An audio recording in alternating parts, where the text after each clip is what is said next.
Okay, let's call the Public Safety Committee to order. Madam Clerk, would you please call the roll? Alderman Boyd, Present.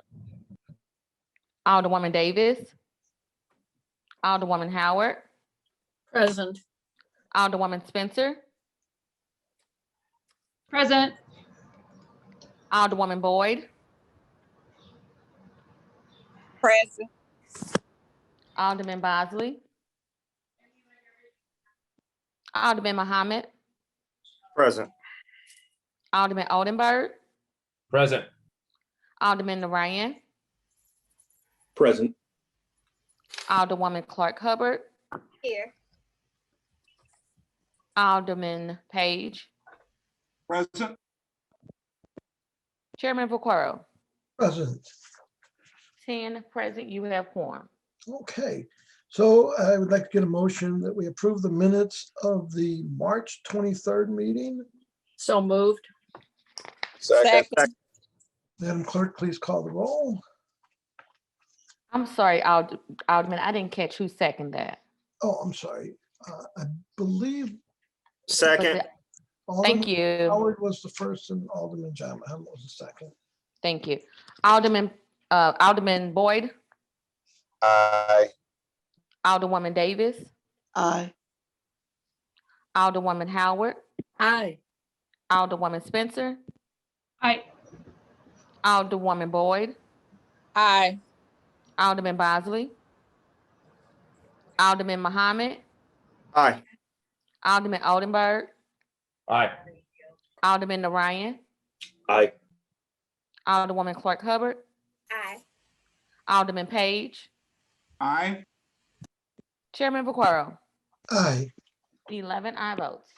Okay, we're gonna, I was gonna actually do resolution 9 to start, but I think since it looks like we have speakers, I think I'm gonna go down the list.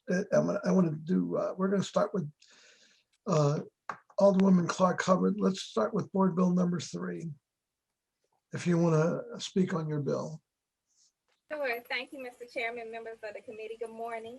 I'll start. What we have before us is Board Bill number 3. Board Bill authorizing and directing the Circuit Attorney Kimberly Gardner on behalf of the City of St. Louis to enter into a grant agreement with the United States Department of Justice, Bureau of Justice Assistance, Office of Justice Programs for funding to create the St. Louis Circuit Attorney Navigation, Diversion, and Opportunity Programs. And this one is for $1,159,234. And with me today, I have Brother Khatib Wahid on behalf of our Circuit Attorney Kim Gardner, who will be available to answer any questions, as well as myself. Okay, did you want him to speak on that or just answer questions? I would like for him to speak, and then he is available to answer questions as well. So you're up then. All right, thank you. I want to extend the greetings of peace to all of you, all the board members, board staff, guests. And I especially want to thank you, Chairman Vaquero, for allowing me to be on this agenda. And certainly thanks to Alderwoman Clark Hubbard for sponsoring and introducing this bill. We have 2, Board Bill 3 and Board Bill 4. And as the Alderwoman has indicated, the first one is in the amount of $1.1 million. And this is for a comprehensive opioid abuse site-based program run out of the Circuit Attorney's Office. And basically, there are probably 3 or 4 main components to it. The first of which is we would provide education, we would facilitate access to treatment, and provide wraparound case management services as an alternative to incarceration. So this would be for low-level persons who committed a low-level drug possession charge, a non-violent charge. This is not for distribution, and it's not for violence associated with it. Second of all, it would create kind of a citation referral system to the St. Louis Police Department, and then the University of Missouri would provide some evaluation supports or serve as an evaluation partner. And I just want to lift up the fact that over the last few years, St. Louis, or people in Missouri, represent the third highest opioid-related death population in the country. And we have seen some progress, particularly for women and white individuals, white males who are faced with this tragic substance use issue, where the decline has been about 8%. But for African Americans, we've not fared so well. There's been an increase of about 17%. And between the years or the periods between January and July 2019 and January and July 2020, there's been about a 54% increase in the number and percentage of opioid-related deaths. So we think it's really important that we provide some interventions associated with the criminal justice system. The second board bill number 4, is being funded at the amount of about $359,000, and this is for witness protection for in domestic violence cases primarily. We will be using a lethality assessment, which basically looks at the likelihood that death will be the result of the abuse and the violence in a domestic case. And so we want to provide protection services for victims in these, protection from the death and protection from intimidation. And we will be prioritizing those cases based on the files that we would be reviewing. The domestic violence cases have increased exponentially over the last year, and we believe to some extent because of COVID and the fact that people are confined to their homes and where they're not able to move about as much. So those are basically the 2 board bills. Let me stop there because I know we have limited amount of time, and maybe I could answer any questions or concerns that you all may raise. I actually have a question for Clerk Terry Kennedy. If Terry, is the clerk out there still? I am. I have a question. So in this case, he's not far against, he's speaking as someone speaking for the Alderwoman, speaking on her bill. So I'm just trying to understand our new rules. Should I have sworn him in prior to his testimony? And I know he's not limited because he's an expert witness or testimony for. I know that speakers for and against have to be sworn in. The question is, should I have sworn him in? And if so, I'll do it backwards. But it's just so I know. Well, I guess so we all know. Yeah, that requires an interpretation of the rules. I would say that as an expert witness, he doesn't necessarily have to. Okay. But that portion of the rules could use some more clarity, and that's why the Rules Committee is going to look at it. Okay, because I was unclear, and I know we're not limiting them to time when it's sworn. Correct. Again, I just didn't know if I should have sworn them in prior to. Okay, and I apologize. So we're going to go down the list here. If anyone has any questions, Vice Chairman Boyd, any questions? Yes, good. For either or? Can you hear me okay? Yes. Hello? Yeah, we can hear Can you. you hear me okay? Yes. Yes. Okay, could my only question is, in the spirit of collaboration and cooperation, we've put the Community Justice Coordinating Council together. Are they supporting this project, and have you included a letter of support from them to kind of help strengthen the application?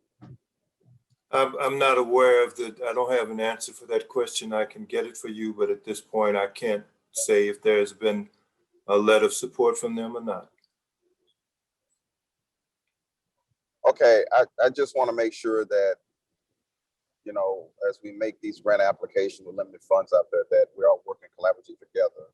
And I would be curious to know, so if you can get back to me to let me know if you guys have requested or you don't want one, or you will include one, I'd appreciate it. Well, we certainly welcome this any and process is all working well. persons that are interested in addressing this issue. As you probably know, these are grants that we've received from the Bureau of Justice Assistance Programs from the Department of Justice. And so we, as you are well aware, we're seeking the line item approval to begin to expend the funds. Thank you. No further questions. Alderwoman Davis. Thank you, Mr. Chairman. I just want a brief statement, no questions. I want to share with you, and please share with our Madam Gardner, that victims have been asking for help.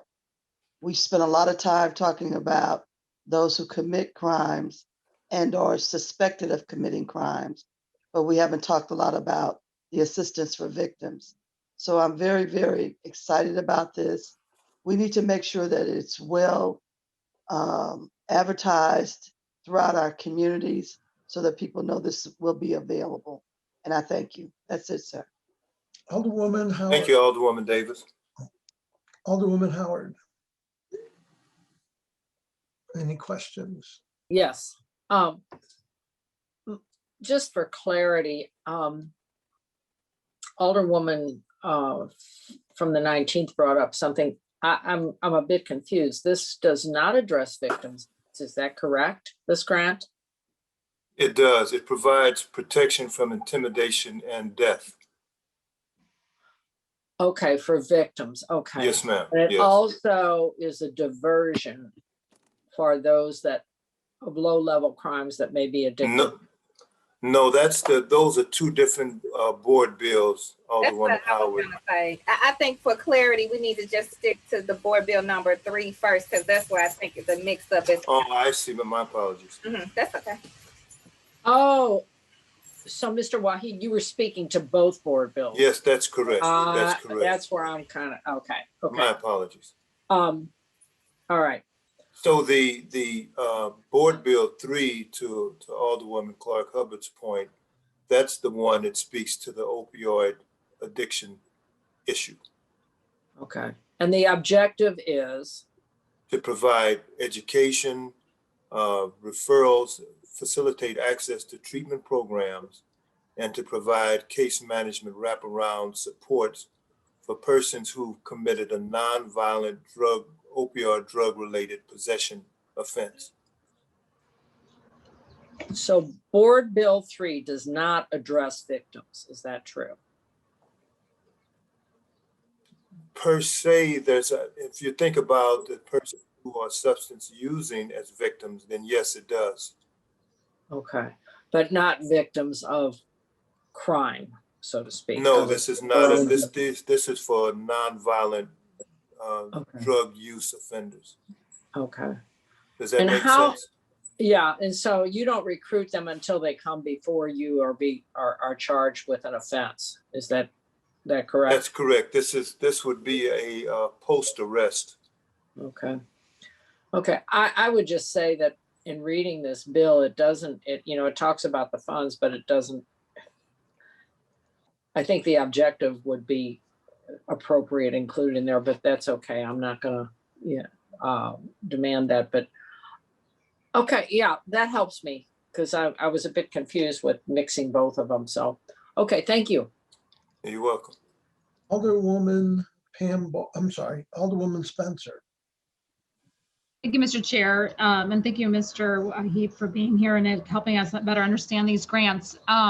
So the 1.1 million has already been awarded to the Circuit Attorney's Office. Is that right? And this board bill just allows us to start expending them? That's correct. Okay. I want to first recognize the Circuit Attorney's Office for applying for these grants and being awarded. I think that's a great thing, and this $1.1 million can certainly be put to good use in a much needed area. The amount of the statistics that you mentioned on the front end of this conversation were really alarming and certainly something that I think we need to be better aware of. If you could share those with us, I was trying to jot them down just to better understand where we are in the grand scheme of things when it comes to opioid addictions and deaths here in the city of St. Louis and how that's disproportionately affecting people, particularly people of color. I think it would be helpful for the committee to better understand that as we move through policies for this year. If you could share that information. I didn't get to jot them all down, so it would be helpful. My question is really about how we're going to be spending the 1.1 million. You mentioned education, referrals, case management, et cetera, referrals to drug treatment programs, et cetera. I know that we have a dearth of them. We have a much greater need than we currently service, particularly in the state of Missouri, which failed to expand Medicaid and fails to really have a good, adequate drug addiction resources. Can you help me understand if we're going to be using that $1.1 million for city employees, or we're going to be contracting with service providers, or who's going to be actually functionally doing the work that you mentioned? Yeah, that's a good question. I would say a significant portion of the services would be provided by our office, because these issues come to us by way of a felony charge. And so, for example, we would have at least 2 therapists, LCSW level persons who, are trained in opioid addiction issues and cognitive behavior therapy issues and backgrounds. Also some case managers, but we will also be partnering. We've actually been partnering with UMSL that as a program provides some programming management, some evaluation, and they also have helped with some of the classes.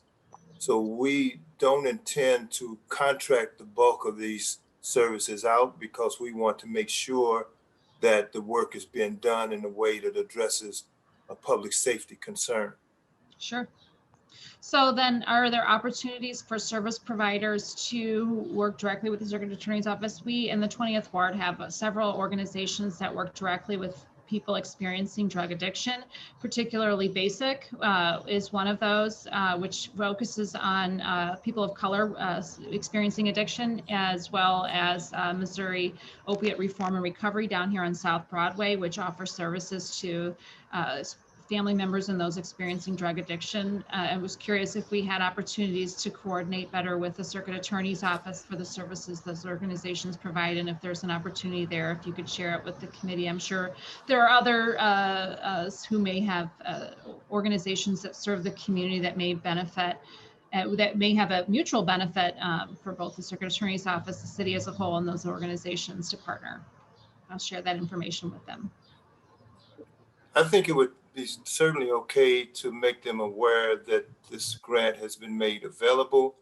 The nuance in terms of what a partnership would look like with some existing providers, we would need to talk about that and figure out just what that would look like. One place that I believe that such a collaboration could occur would be with respect to the wraparound services. So once the person has come, and I'm saying this in terms of how I see it, I certainly need to talk this over with Ms. Gardner. But having done work in this field over a number of years, it is important, I believe, to your point, that we build upon an existing infrastructure in the city to meet the needs of everybody who lives in the city, with the understanding that this would be run out of the Circuit Attorney's Office. And so I see the opportunity, the greatest opportunity, to be with the provision of wraparound services. Once the person comes to our attention as a result of a charge. Sure. Well, I don't want to take the whole meeting here, but I do. This is such an important issue, and to strengthen the relationship, the partnership with the city, the Circuit Attorney's Office, and those few service providers that we can strengthen. Let us know if we can be of assistance in that. I appreciate appreciate you extending the invitation, and yes, I will definitely be following up with you. Excellent. And if you could share that the statistical information for our benefit and our knowledge, it would be very, very helpful. I have no further questions, Mr. Chair, and I appreciate your presence here today, Mr. Wahid. Thank you. Thank you for your questions and your ideas. Alderwoman Pam Boyd. She might have gotten dropped. She did send me a text because I do not see her. Yeah, she sent me a text too saying she was having problems with her video. Yeah. I don't know. I don't see her on here anymore. Let me text her back and see. Okay. And I think what we'll do while you're doing that, I'm going to drop down one and we'll come back to her. Okay. I'm just going to drop down to Alderman Bosley. I don't know if he's with us today. No, Yep, I see him there. thank you. So I'm having problems with my phone, so if it drops out or anything. This my signal is very good. I'm on and off the meeting. I couldn't hear any audio for some time either. But most circuit attorney up in that bridge. You sound really chopped up. Sorry about that. I know that the circuit attorney's office is doing a lot of work on the front end of criminal justice reform. And, you know, I think it's great that they're being proactive in finding monies and not only focusing on the funding here that the city is providing, or the funding that is coming down the pipeline that the city is providing, or the federal government has provided. I think there definitely are a lot of changes that need to be made. And I just want to say, just as a comment, I appreciate you all being proactive and what you all are working towards doing within the city as far as reform and how we do things in the system. As a branch, I don't have a particular question or doesn't seem to be anything. I'm familiar with the programs. I do think they work very, very well within the city. So, you know, I definitely am in support. I also agree with Kara Spencer. You know, there are some great organizations within our city that are doing really, really grassroots work that are the connection here through our communities and kind of connect us more with individuals who are looking into making changes in the future for themselves. But I do understand the difference in correlation also between basic and other institutions and what the circuit attorney office is working towards doing. So I just want to be mindful that before anything comes to circuit attorney's office, it comes in the form like brother T said, form of a felony. So a lot of folks on the street right now who are involved in drug use that necessarily done large crimes that are in their crime because of some narcotics or that's willing to use things like that. So I appreciate you all. I think we lost him and we were just getting like every other word, but I think I understood him to say that he's in support of this. I am. I told you my signal's messed up. I don't know how much you can hear. But about every third word, but I think I understood. Then we're gonna. Okay. I just want to ask Alderman Page. I see you have your hands up. Normally we go down in the order of seniority, but I know you said you have to leave off and on. Is it that you have to leave and you need to ask a question now? No, Mr. Chairman, I can wait my turn. Thank you. Okay, that's just normal, you know, how we normally do it. But if someone does have to leave for a reason, you know, I'm certainly willing to jump out of order. Alderwoman Pam Boyd, have you been able to get back on yet? She wasn't able to get back on. It might be the weather. And she said that she didn't have any questions that she supported, but she, as well as myself and other colleagues, just want to ensure that the Circuit Attorney's Office is partnering with other organizations and know that we want to assist them as much as we can. And I told her that sounds like the consensus of us this morning. So I wanted to make sure I got her voice heard. Okay, that's fine. And hopefully she can get on for the vote. I mean, I'd like her to be a part of the vote. Alderman John Muhammad. Thank you. Thank you, Mr. Chairman. I will yield to my colleague from the 5th Ward if he has a pressing question. Well, he said he could wait. I was gonna put him ahead of everybody if that was the case, but no, he said he's okay. Okay, I have no questions, Mr. Chairman. Okay, wonderful. Alderman Tom Oldenburg. Thank you, Mr. Chairman. Just a couple questions around tracking the data and the efficacy and the success of this. And I think it's laudable that this program is being funded. What measures are going to be put in place to track the data so that we can see it being successful and hopefully ask for additional grant dollars in the future, being able to evidence a track record of success? Can you just speak to those controls for me, please? Well, the actual controls and the research questions are typically developed by researchers. Our partner in that process would be the University of Missouri, St. Louis, Missouri Institute of Mental Health. So that's who we plan to partner with. So if I'm understanding your question correctly, that's where the idea, or that's where the questions, the research questions per se would be developed. That's where the data sets would be established. But we do have an evaluation component. They'll be helping your office with the methodology of. That's exactly right. And okay, and the data capturing. That's great. Okay. I appreciate that. I look forward to seeing that. Thank you, sir. Mm-hmm. Sure. Alderman Brett Narayan. Thank you, Mr. Chairman. I believe that all of my questions have been answered already. Thank you. I'm gonna skip Alderwoman, Clark Hubbard. Alderman Page. Thank you, Mr. Chairman. I've been watching and listening closely, and I just want to get one thing for clarity. It's my understanding that Board Bill 3 provides or intends to provide services for those who are already in or have entered the criminal justice system. I just wanted to understand, are there any planned programs, services, outreach for users, abusers who may have issues but may not be in the criminal justice system yet?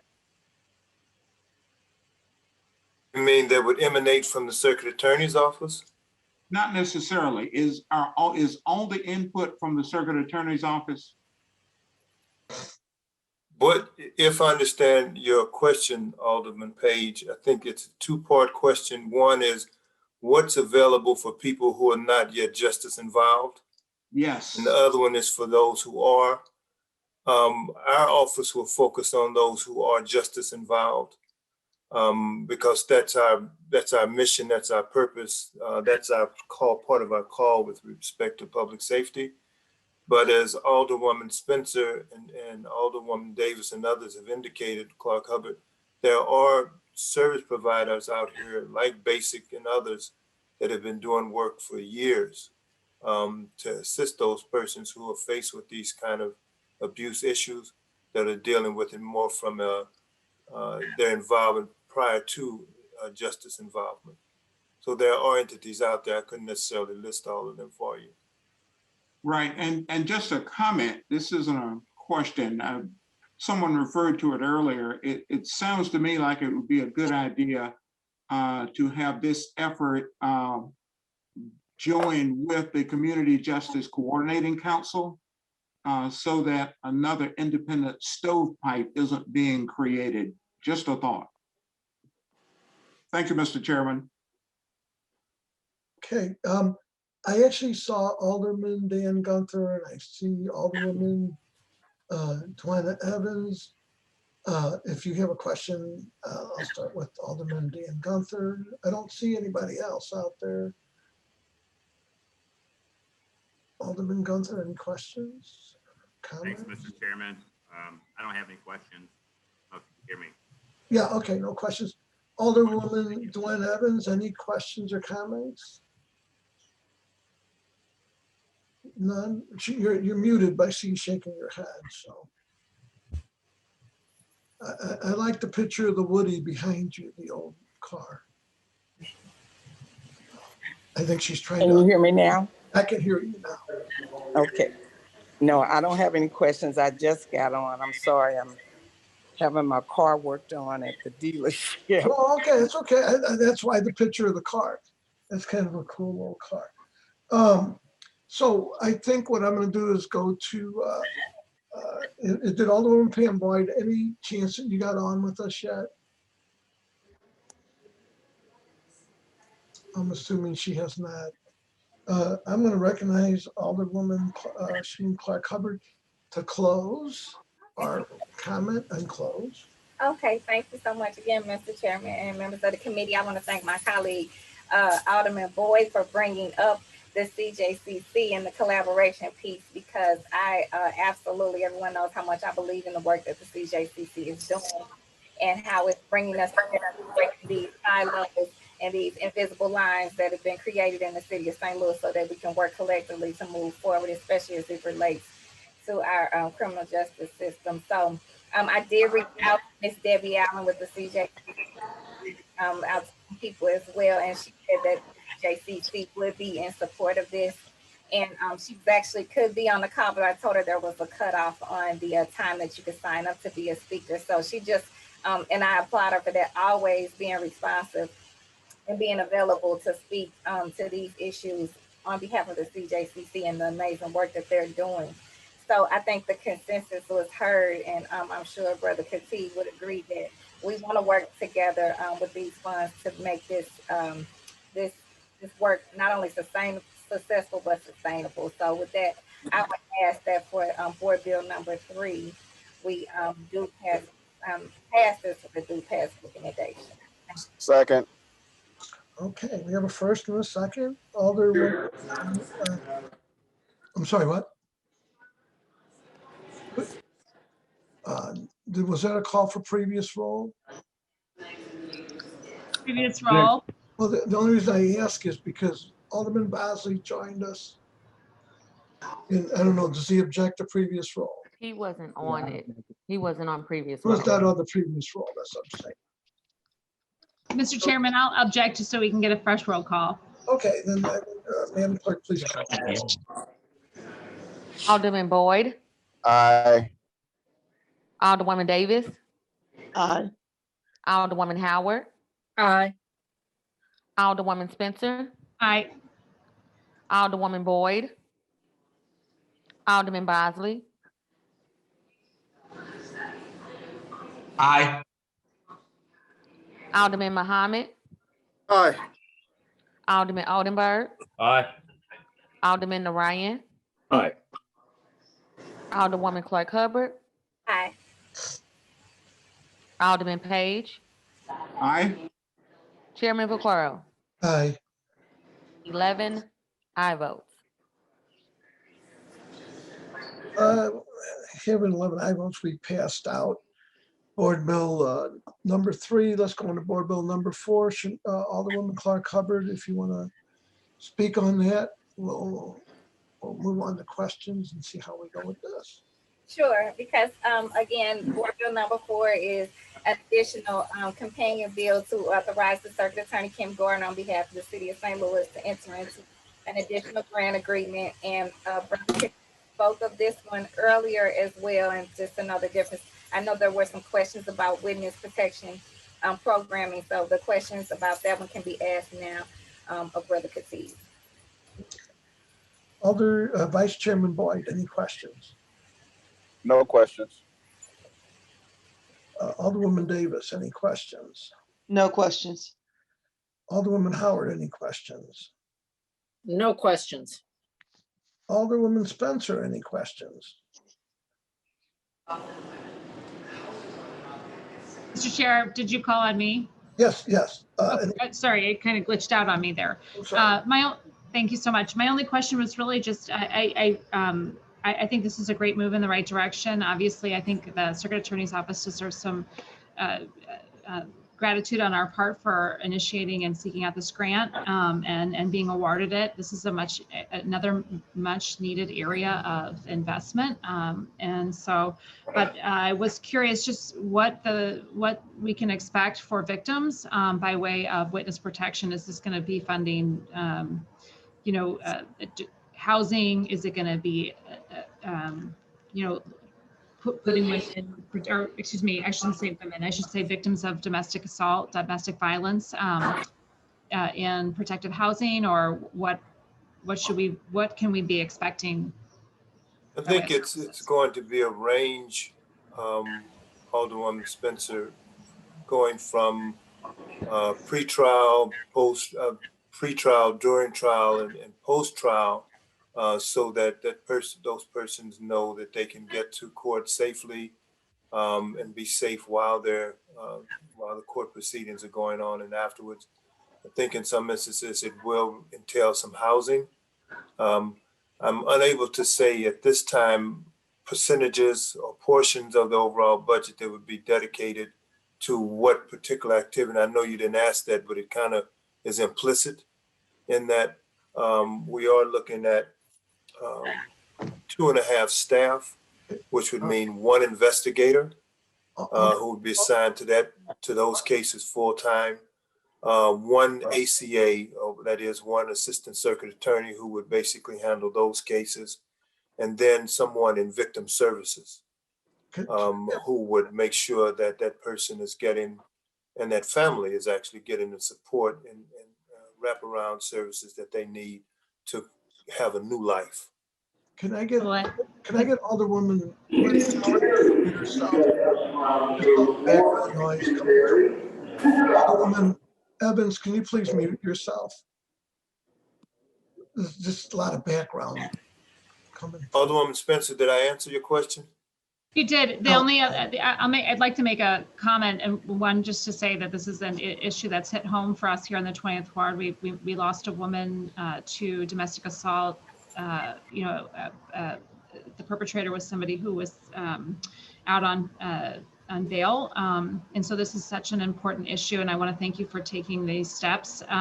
One of the issues I know that's come up is being aware of those folks who are at risk, and letting them know when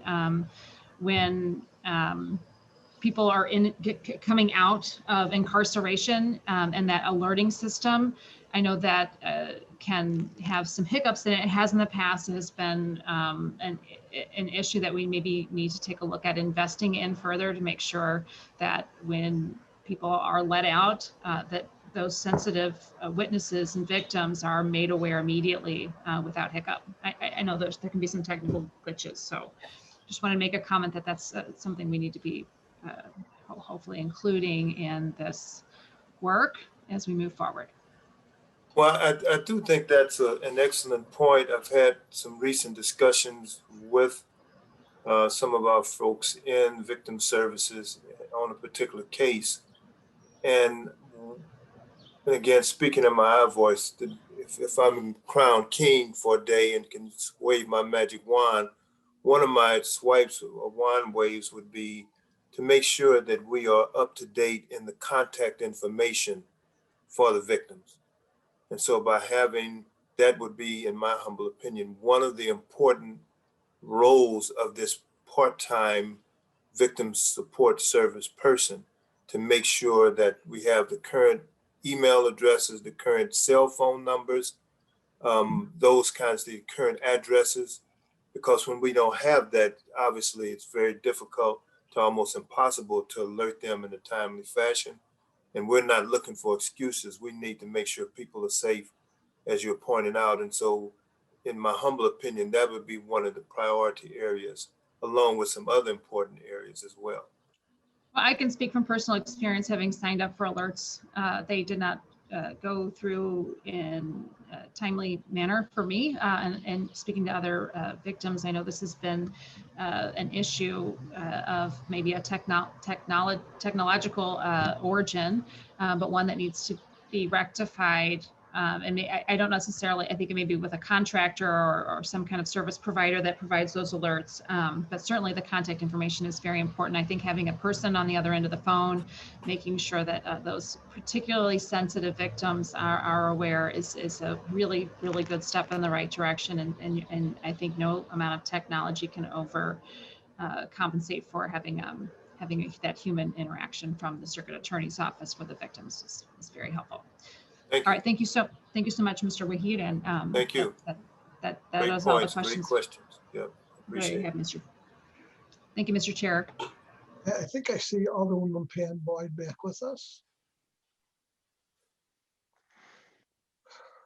Maybe I don't. Let's see. Yes, Mr. Chair, thank you. Thank you, Mr. Clerk. I don't know what happened with the computer thing, but I have no questions. Okay. Alderman John Muhammad. No questions, Mr. Chair. Alderman Oldenburg.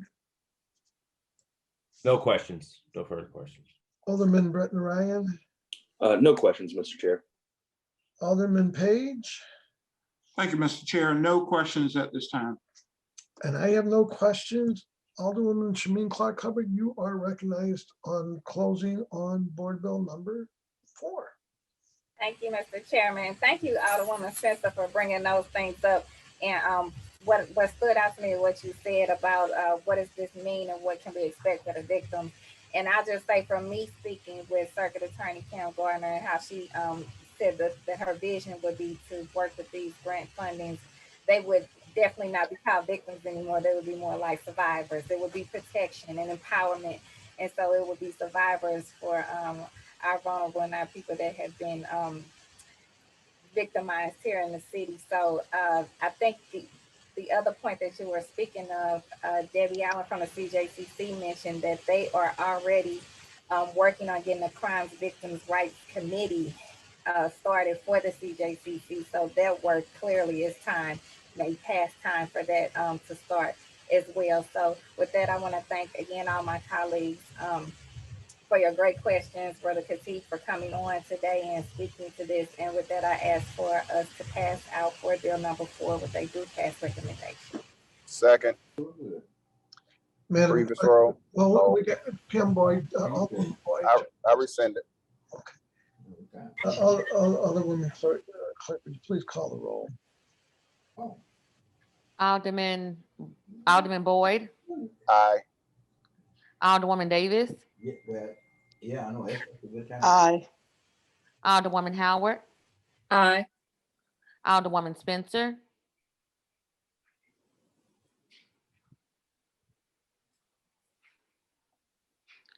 Alderwoman Boyd, Aye. Alderman Bosley, Aye.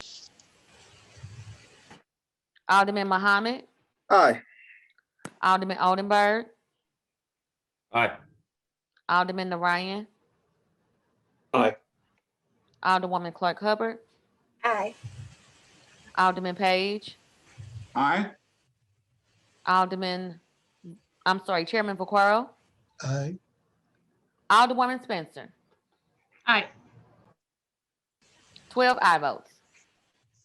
12 aye votes. We've passed out board bill number 4 with a do pass recommendation.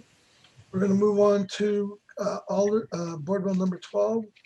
Alderwoman Carol Howard, do you want to speak on your board bill?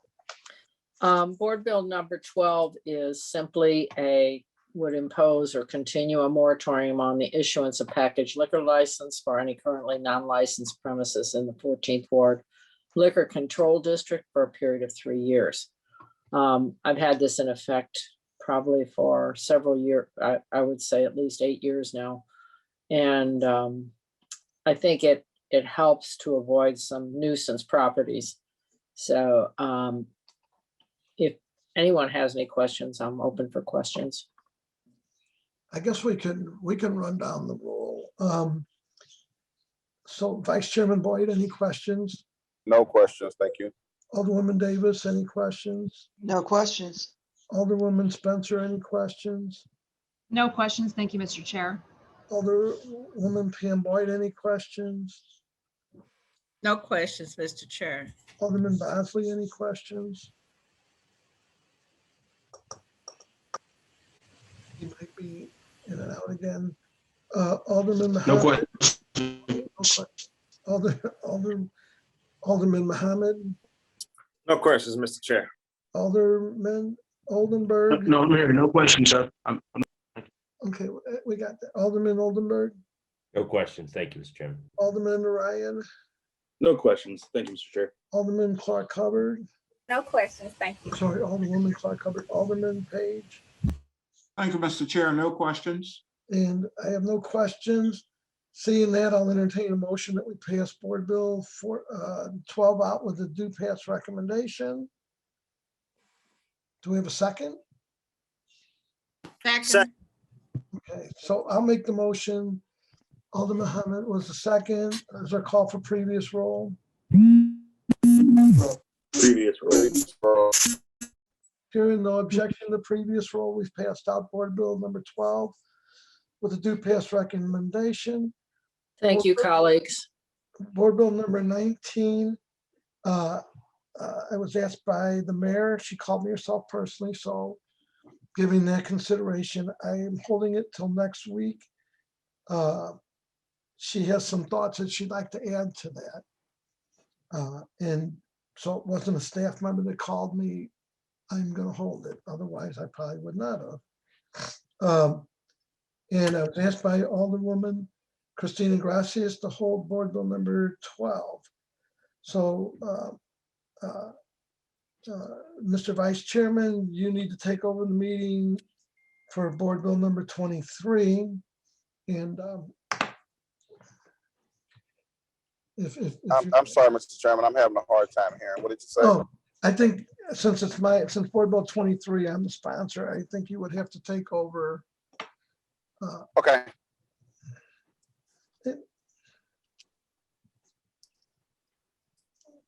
So I think the vice chair has computer issues. I'm sorry, I'm having a little technical difficulties.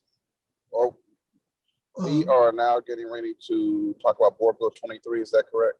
Yeah, 23. Well, I recognize it's been on Board 23. Okay, thank you for recognizing me on Board Bill 23. What I think I'm going to do,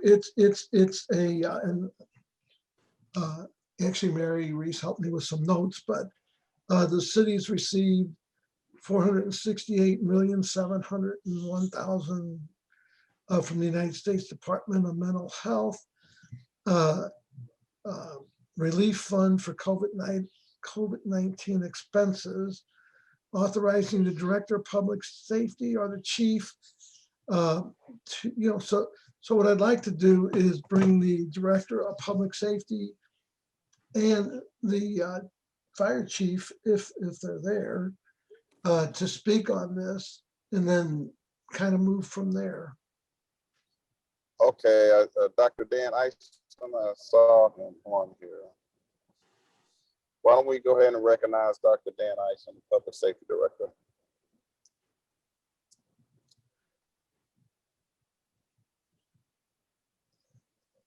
Dr. Isom. Yes, Alderman Boyd, thank you. This money is COVID relief money that was appropriated for the St. Louis Fire Department. They plan to use this money to replace vehicles that have been damaged. So that is what the monies are going for. They have a couple of EMS vehicles, a couple of other vehicles that they want to replace with this money. So, and I was wrong, it was 468,701, not million. I'm not reading my own writing though. Okay, Mr. Chairman, is the Fire Chief here? I didn't see the Fire Chief. I'll just ask Dr. Isom, is the Fire Chief going to be present and make a presentation, or will you just handle this? Yeah, I was just going to handle it. Okay. We'll just go down the road and ask committee members if they have any questions. Alderwoman Davis. Good morning, Dr. Isom. My question is very simple. We're replacing funds that we used previously so that we can attain these vehicles. because I don't want the public to misunderstand. Because if we were just taking COVID funds and buying new vehicles, that wouldn't sit too well. So can you Right. explain it further? Yeah, I'm not sure if it's replacing existing funds for vehicles, is my understanding, but I will check. It's my understanding that this money was not appropriated for vehicles. These were vehicles that had been damaged during this time period. And the fire chief wanted to use it to replace these vehicles. Because I know a But I lot of can check funds. and make Yeah, sure. please. A lot of funds were used out of our general fund during the pandemic in order to make sure that our citizens had the appropriate services and PPE supplies. And we have to replenish those funds and then go back and spend them on the items that we neglected. And so I don't want the public to think that we would just be spending money for vehicles versus maybe something else dealing with COVID. Okay, no, I will check. Yeah, thank you. Okay, Alderwoman Howard. I kind of have a question related to the Alderwoman from the 19th question. So we're using this to replace vehicles that have been damaged? Yes. And which would these be, just ambulance type vehicles? Yeah, it would be an ambulance and then just regular response vehicles. So, of course, a full, fire truck would cost a lot more than $400,000. And yeah, I get that's what my other, and then we just appropriated money to buy several emergency vehicles for the fire department. And I'm just a bit confused by this. What are we're replacing or we're fixing? My understanding, replacing the vehicles is what it's for. I'm just wondering, for $400,000 with the cost of an outfitted even ambulance would be, I don't know what an ambulance costs, but it seems like it yeah. Anyway, I'm very unclear about this, how this Okay. would be appropriated. Okay. If you can lend any clarity, I'd appreciate it. I would think it has to do more with the stuff that was used, like transporting people, the different meds, the different things that were used during COVID that were expended on COVID, transporting the patients, and that I think was more my understanding. It's reimbursement backwards for not so much for vehicles. I guess they can use it however they want, but it's reimbursement because they were transporting them. There was fuel involved. There was manpower involved. There was meds involved, and that's what I believe that this is. I don't think it's like a vehicle that was crashed during the transporting, if I understand this correctly. I think if the fire chief, I could try to text him, but that's my understanding. There was a lot of expense transporting the patients, and it's reimbursement for not vehicles that were wrecked, but it's from expenditures that were expended on COVID during the time period that, which is still going on actually, that they're transporting patients using equipment. I mean, they're using oxygen, they're using different meds and stuff. So that's my understanding. And Dr. Isom, you could tell me if I'm wrong, but I believe, and I could check with the fire chief, but I do believe it's reimbursement of equipment used during COVID and transporting. Yeah, Alderman, I text the chief. I'm gonna have him come on and describe the specifics of it. Thank you.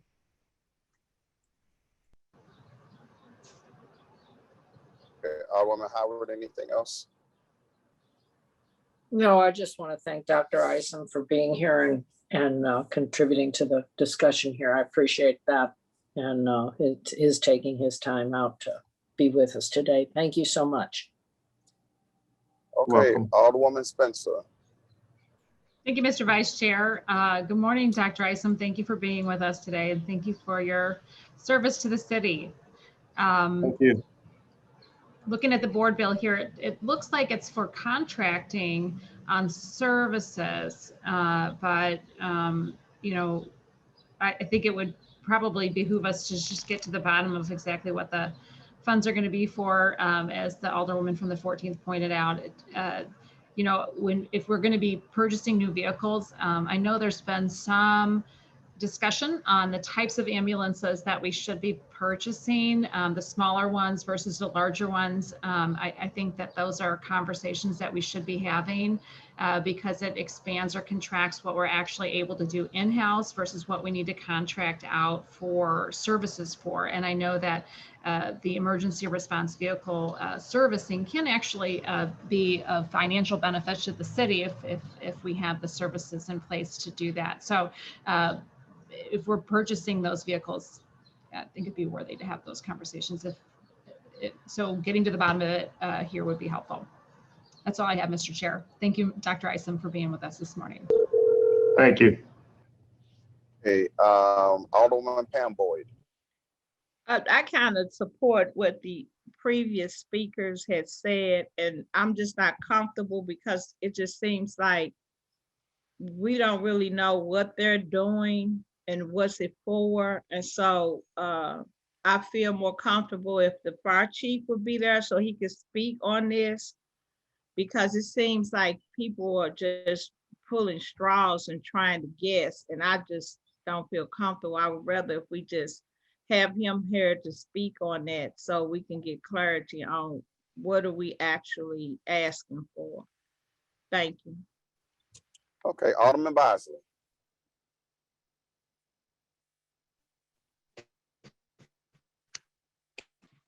I don't have any questions at this time. Thank you. Okay, Alderman Muhammad. No questions, Mr. Chair. Alderman Oldenburg. No questions that haven't been asked previously. Thank you, Mr. Vice Chair. Okay, Alderman Narayan. No questions, Mr. Chair. Thank you. Alderman Clark Hubbard. No additional questions. Thank you. Alderman Page. Thank you, Mr. Chairman. No questions. I'll await further clarifications as indicated earlier.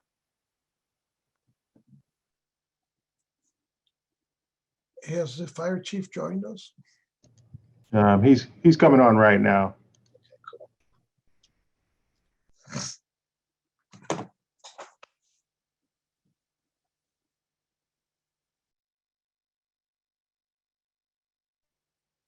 Okay, I'm just going to move on. Let's take up Board Bill number 22, sponsored by Alderwoman Christina Gracia.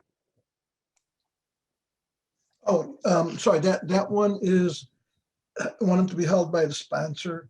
The next one on down the list would be 26. 22 is held by the sponsor. Got you. Well, you got it back, Mr. Chairman. You're in the seat. Okay. Only for one bill. And then the fire chief might as well hang on because we're gonna need Dr. Dan and everyone on for 27. So I want to recognize then Alderman John Muhammad on Board Bill 26. Alderman Muhammad, you're recognized on Board Bill 26. Thank you, Mr. Chairman. I will hold Board Bill 26, sir. Okay, we're going to hold that. I do like, just while we're waiting for the chief to come, oh, there's a chief. So actually, Vice Chair, you're back on board for 23 and 27. So, and the chief's here. Then we're going to hold 26. So we're gonna come back to, the fire chief is here. Yeah, he's here now. We're gonna come back to Board Bill 23. Fire Chief Jenkinson, welcome.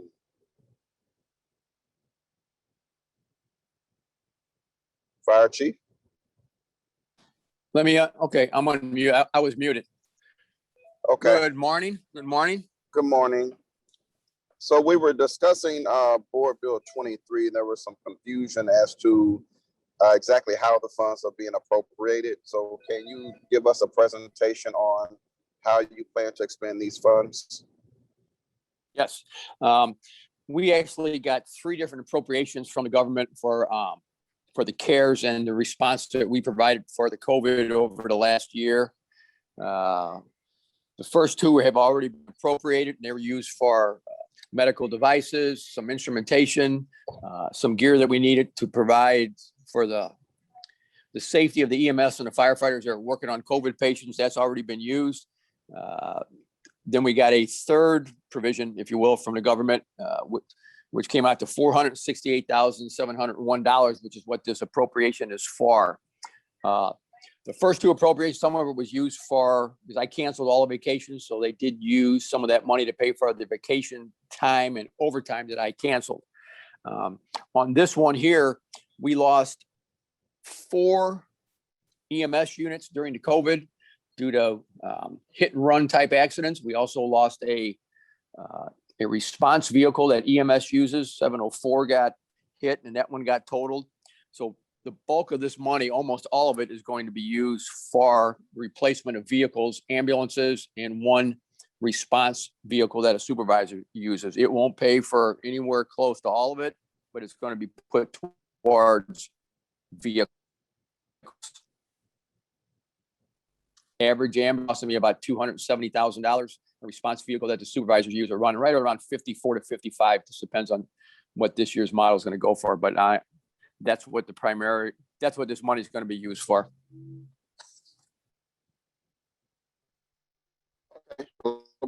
Alderman on the committee and Alderwoman Davis. Thank you. I guess I still don't have clarity, but at least I have an understanding of the items and their use. I think you started off by saying that they are federal funds that have been allocated and that those funds can be used to purchase these vehicles. So that's, as long as that's identified in the use of the funds, I'm fine with it. But as we move forward, and we know that we're going to be dealing with a lot of this based on when we are spending the $500 million, we need to also clarify a little bit more in our bills. Use the verbiage that came with the funds to identify how it can be used and its origin. So I do appreciate what I've received thus far. Thank you. Thank you. Okay, Alderwoman Howard. So how many ambulances did we buy last year? Didn't we allocate money last year or the year before?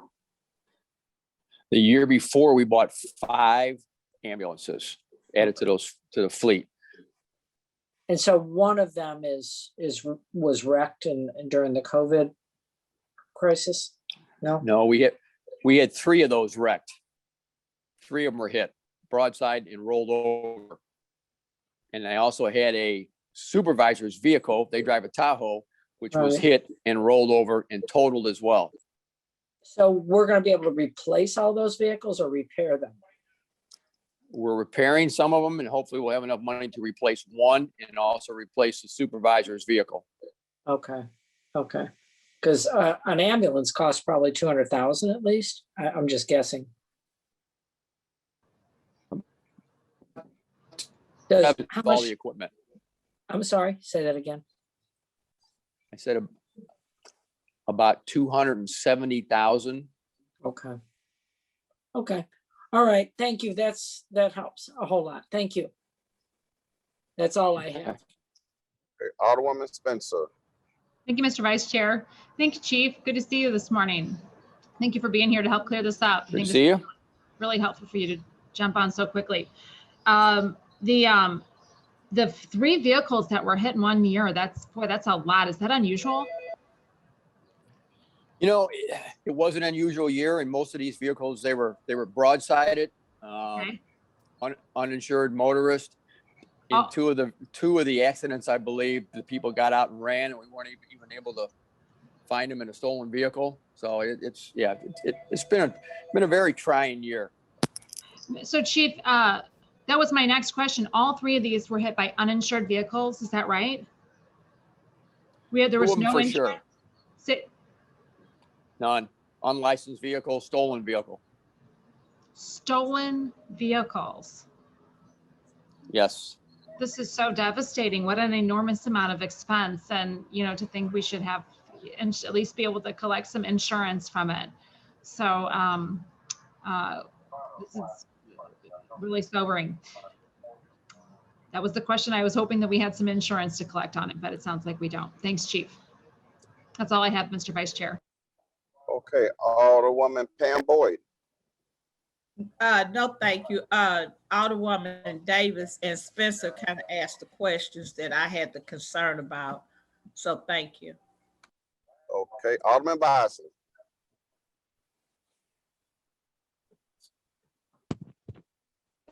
Sir, I don't have any questions at the moment. Okay, Alderman Muhammad. No questions, Mr. Chair. My questions have been previously asked. Thank you, Chief. Alderman. Okay, Alderman Oldenburg. I have nothing further. Thank you. Alderman Ryan. No questions. Thank you. Alderwoman Clark Hubbard. No questions, thank you. Alderman Page. No questions. I'd just like to offer thanks to Chief Jenkerson for bringing clarity to the matters of this expenditure. Okay, I appreciate it. Sorry, it took me a while to get on. I didn't see the email come over. I was in another meeting. Okay, Chief, I just have one question. Generally, the board bills that's coming on behalf of your office normally have attachments on how we're allocating the funds. I didn't notice an attachment to this bill. And that's causing some of the confusion, I believe, because now it's kind of like, you can tell us, I'm sorry, I don't mean to cut you off. You can tell us what you're going to spend it on, and then theoretically you could spend it on something different because there's no attachment that really spells it out, which causes confusion. Okay, understood. I can always add a statement to that and send that down. I think some of the confusion here came about because of the changing of the administration, and particularly inside the public safety office.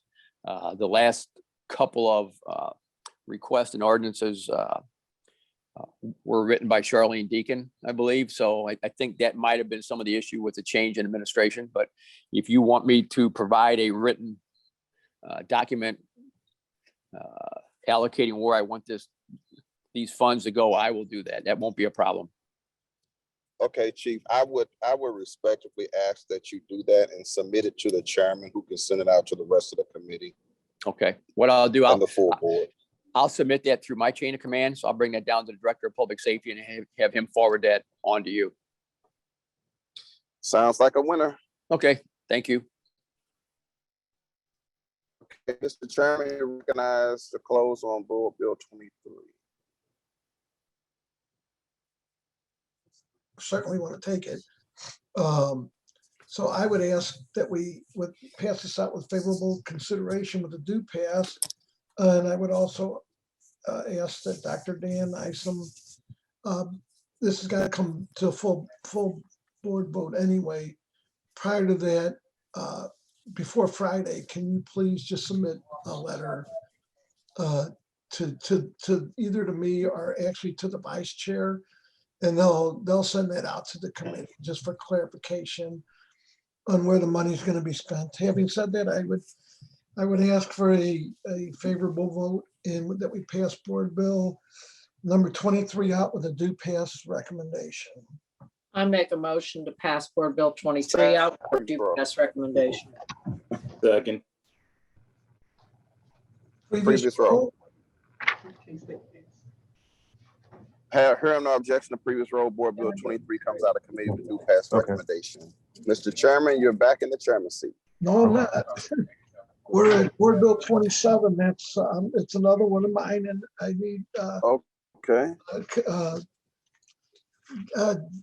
Dan Isom, do you prefer to be called Commissioner Isom, Dr. Dan Isom, Dan Isom? Dan, do you have a preferred title? No, I don't. Whatever is customary in this setting.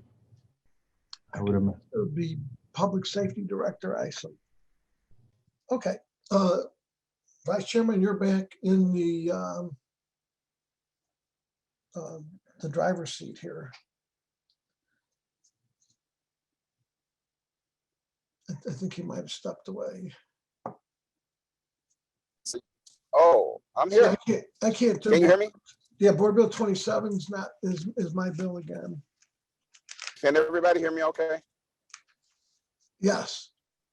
Okay, so I was saying that, Mr. Chairman, you're recognized on Board Bill 27. Okay. So Board Bill 27 is an ordinance authorizing the police commissioner on behalf of the city of St. Louis to execute a grant agreement with the Missouri Office of Criminal Victim Services to fund the protection program for witnesses, violent grant program. And again, we have Chief Isom to talk on this, and we also have Public Safety Director Dan Isom to speak on this. If either one of you would like to talk on this.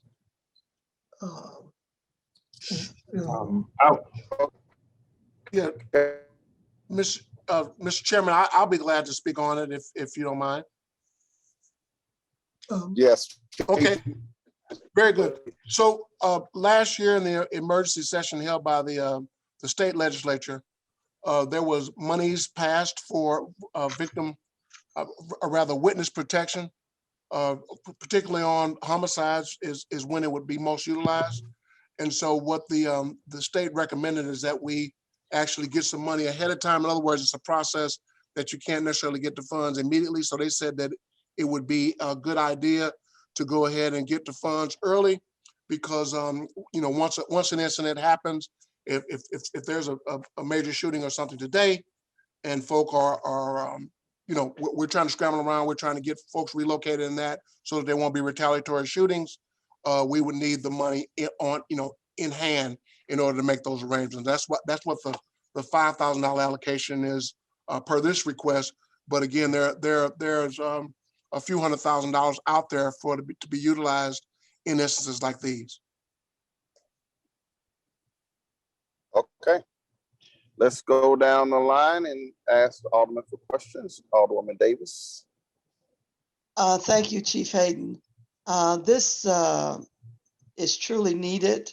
And I do understand that we have some partnerships in the community that can assist us to make these dollars go even further.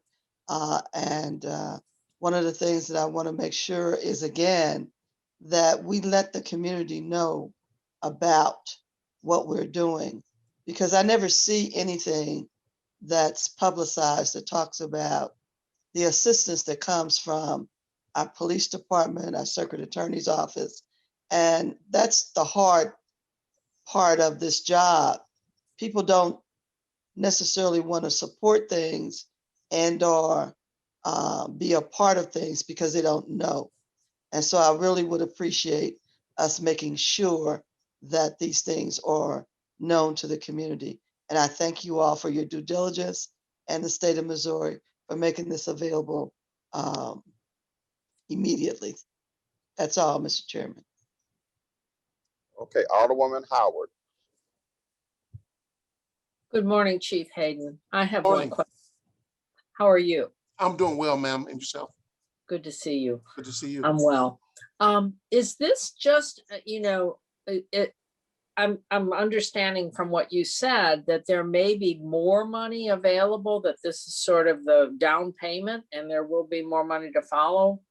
Yes, ma'am. So this was like, it's approximately, I think the whole bill may be well over $1 million, but it's to be shared between the St. Louis Police Department, the Kansas City Police Department, and any of the other ones. I know Cape Girardeau was part of the decision-making. But point being is that for us to be able to call on these funds when needed, like I said, you got to be able to have money on hand. If we want to relocate somebody or put them in a hotel or something tonight, we have to have the money in hand, as opposed to going through the process. We don't have any money to pay ahead of time, and so we're asking for these funds ahead of time, so that if we have an incident, we can respond accordingly. And we will ask again. And so we haven't used this up or anything, but certainly we will continue to ask as the need suggests. So there is more money in the pipeline. There's more money in the pipeline. We just have, each time we have to go to the Department of Public Safety, or they've created a unit, Missouri Office of Crime Victim Services, at the state level. So each time we'd have to ask them for replenishment of those funds. Okay. So how long does that take for you to receive those funds? That's a good question. I believe they can get them to you rather quickly. It's just that if you need them tonight, it's probably within a week or so they can get them to you. Okay. Yeah, I just noticed that the application was the 28th of April, so I guess it's pretty expedient on how they get them out. But I think as the Alderwoman from the 19th said, we need to make this knowledge out there, because I think it would help in maybe ameliorating some of the high crime and the deaths we're seeing out there publicly. So I sure think I would hope that this helps alleviate some of those circumstances of people not being able to bear witness. So thank you so much for your time today. Yes, ma'am. That's all I have. Okay, Alderwoman Spencer. Thank you, Mr. Vice Chair. Thank you so much, Chief, for joining us today. I'm glad to know there's more money coming from the state of Missouri than $5,000, which is a drop in the bucket for what we need, of course, but I'm glad that we're making some of these funds available now. Thank you for your efforts to do that, and thank you for the explanation. I have no further questions, Mr. Vice Chair. Thank you. Okay, Alderwoman Pam Boyd. Thank you, Chief, for coming to the meeting and speaking. And I guess my question is back to what Alderwoman Davis was stating.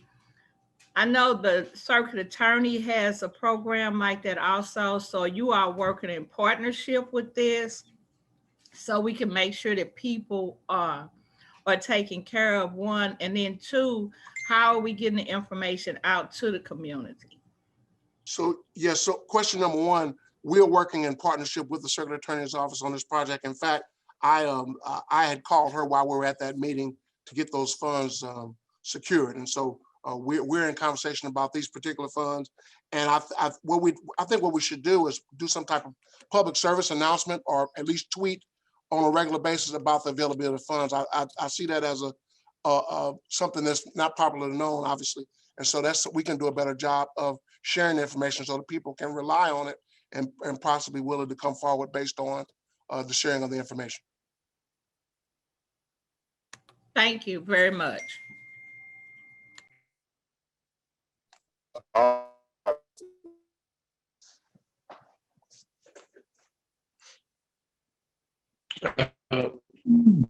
Thank you, Chief. I appreciate your efforts. I do not have any questions.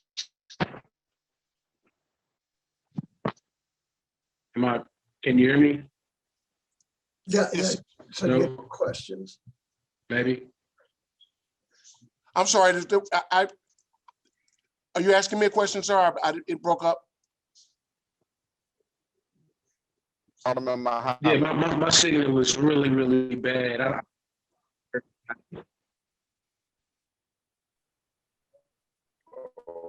Okay, we're gonna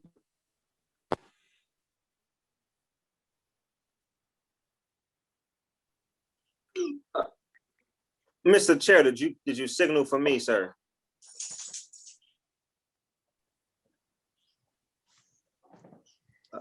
Mr. Chairman? He's froze. I think with the weather, we're having some, a lot of people are having difficulties. Am I frozen or? You're frozen. You're frozen, sir. We can hear you now. Okay, I'm back. I was. No questions, Mr. Chair. Alderman, do you have questions? No questions, Mr. Chair. Okay, Bosley didn't have any questions. Thank you, Alderman Oliver. No questions. Okay, Alderman Narayan. Thank you, Mr. Chair. And thank you, Chief Hayden. Just one quick question. Typically, what kind of award would someone who utilized this program get? How much money basically in order to relocate? I don't know, the $5,000. I'm just trying to figure out how far that will go. Sure. So a lot of times, so for example, the most critical times with respect to, let's say, a homicide, are probably right around the time that it happens. And then the next time will be when there's trials related to it. And so if for let's say that I was one that there was something happening tonight and we were wanting to get relocated, but we needed some hotel space between now and the time that somebody might move in with a cousin in Memphis or something like that. So, I guess $100 a night for, so that'd be $500 or $600 per person the first time through, or per room. And then once we can get some relocation done, make further arrangements, and then similar monies on the way back during the trial or what have you. And so, it could easily be, $1,000 or so per person. But at the same time, everybody does it, so it's not always as critical for everybody that's there. Some people, naturally, if something is domestic or everybody knows everybody, it's not as critical as I'm worried about somebody down the street coming to get me.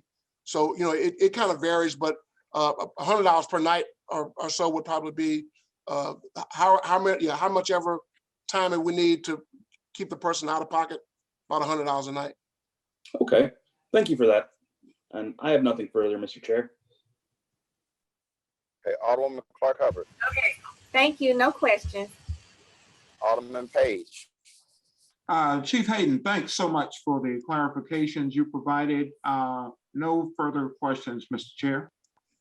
Okay, Chief, I have a question. So help me understand the difference between what the Circuit Attorney Office does with witness protection and what this program would do.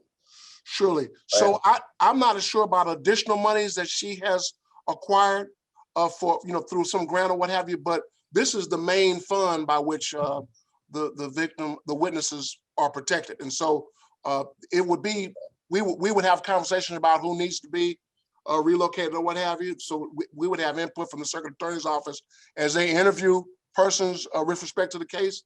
And so, they would have ongoing input, but I'm not too sure that she has a large pool of money from which to draw on under these circumstances. So it's certainly something that's going to be benefiting both the police department and the Circuit Attorney's Office.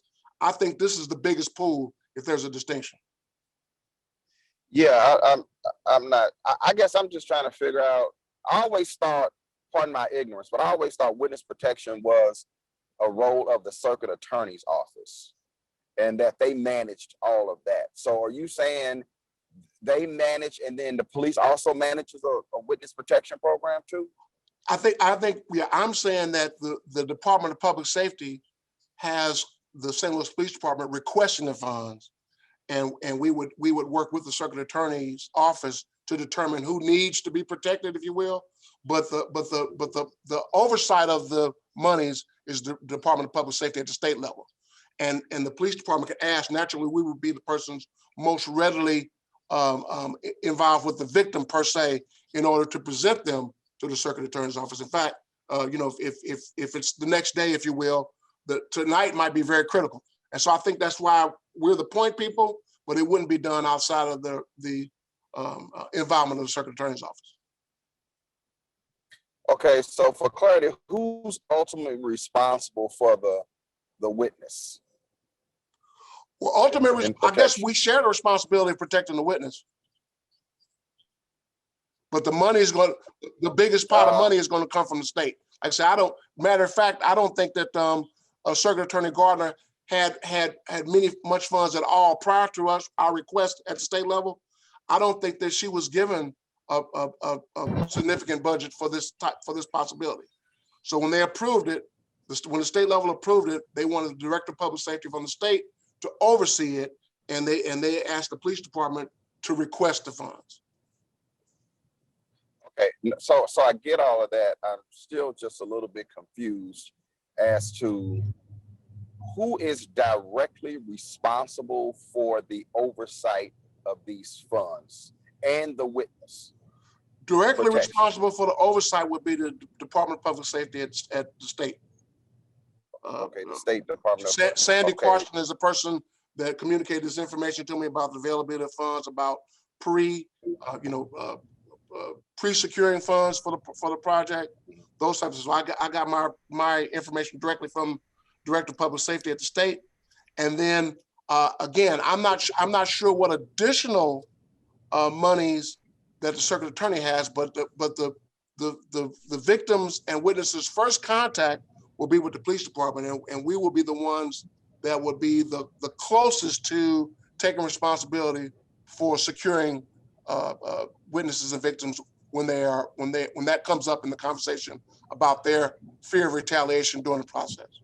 Alderman Okay. Boyd, just to piggyback on what Chief Hayden said, I spoke to the Public Safety Director, Sandy Carson, a couple of days ago about this issue. But to Chief Hayden's point, I would hope there would be flexibility, because there may be some circumstances where the police show up to a scene of a violent incident where they might want to make the determination then that the victim and the witness need to be protected outside of even talking to the circuit attorney's office, because that might be the next day. And so I hope there is the flexibility that the police department could keep people safe immediately. And that's why I think these funds are so important. And that's why they are under sort of the direct control of the police department, because as you all might know, the immediacy of trying to get people out of that environment is very critical. Okay, all right. I think that's a little more helpful. I appreciate that. It looks like Alderwoman Davis has a follow-up question. Alderwoman Davis. I just wanted to ask if we could look at an opportunity for collaboration to be done seamless. My understanding from all that you all have taught me through the police department, the state level of understanding public safety, your top law enforcement officer in a municipality would be your prosecuting attorney. But the most important thing is that you work in conjunction. And so if you all can work this out where we know what the process is going to be, that you are training the officers as well as those who will handle the cases to understand this. And I know in the past, we used to have our prosecutors on 24-hour calling, which meant that someone would show up at the scene of an incident so that you all could work together from the point of the crime. So hopefully we can get back to that and we can join forces. And yes, the prosecuting attorney has a large pot of funds that she has acquired, and I do need everybody to work in conjunction. This is not an either or. I don't believe that you all think that either, but I think we need to have clear understanding so that an alderperson knows process, the public knows process, and it can run seamlessly. Thank you. Okay, Alderwoman Carol Howard, you recognize for a follow-up. I just have a question, and I was hoping maybe this would be asked. You have $5,000 now. Do you have to reapply every time? Or is this, I guess, and then, looking at what the circuit attorney, CA's office has, it's like, how are we going to coordinate this to make sure people know this is available for their protection, and that, you know, maybe we can get to having witnesses come forward and, you know, solving some of this math, you know, these lives that are being lost nightly in our city. And that's, you know, our primary concern here is to make sure that we have public safety and people are safe. We need to address this boldly. So, can you tell me how this is going to be applied for each time? I mean, $5,000 with the amount of crime we have going on doesn't seem like it'll go far. And unless we work together, it's you know, efforts aren't going to be fruitful. Yes, ma'am. We will have to apply for it each time, but I think we can certainly, $5,000 may not be the limit. And so I think the key is that as we use these funds, we'll ask for more. I think that, I believe that Sandy Carson has arranged that if there's an extreme emergency, that a phone call would suffice with a promise to fill out the proper paperwork. So I don't think that's going to be an issue. But again, I think that certainly this is something that the circuit attorney and I can work on insofar as public, making it known to the public as, you know, either a public service announcement or what have you, that we regularly post this information so that people will know that it's available. I agree with you. Okay, thank you. All right, Mr. Chairman, you are recognized to close on Board Bill 27. So just quickly, I'm going to close fast on this, but quickly, it's my understanding that this money is to be used even beforehand, only because, and Chief, you could tell me if I'm wrong, but if something's going on at the moment before that's even been referred to the prosecutor, where you need to separate someone from another, this funding is used to say, okay, even in domestic violence, where somebody said, I have nowhere to go. Okay, we'll put you up in a hotel for the next 2 nights. You know, I think that's the point, that's what I understood it to be. And so it isn't actually someone that's being prosecuted. They haven't been even, the charges haven't even been referred yet, is my understanding. It's more dealing with an immediate situation to keep witnesses apart, to help detectives you know, so I mean, that I just, so maybe that's just my understanding. That's what I believe. That's correct. Having said that, I'm going to close on Board Bill 27, and I would ask for a favorable do pass recommendation from the committee. And so I'll make my own second. Request for previous roll. Previous roll.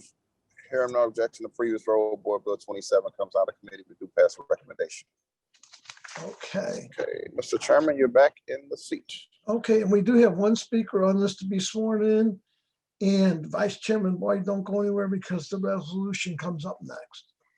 So, Madam Clerk, would you, I guess, and again, this is just for my own whatever.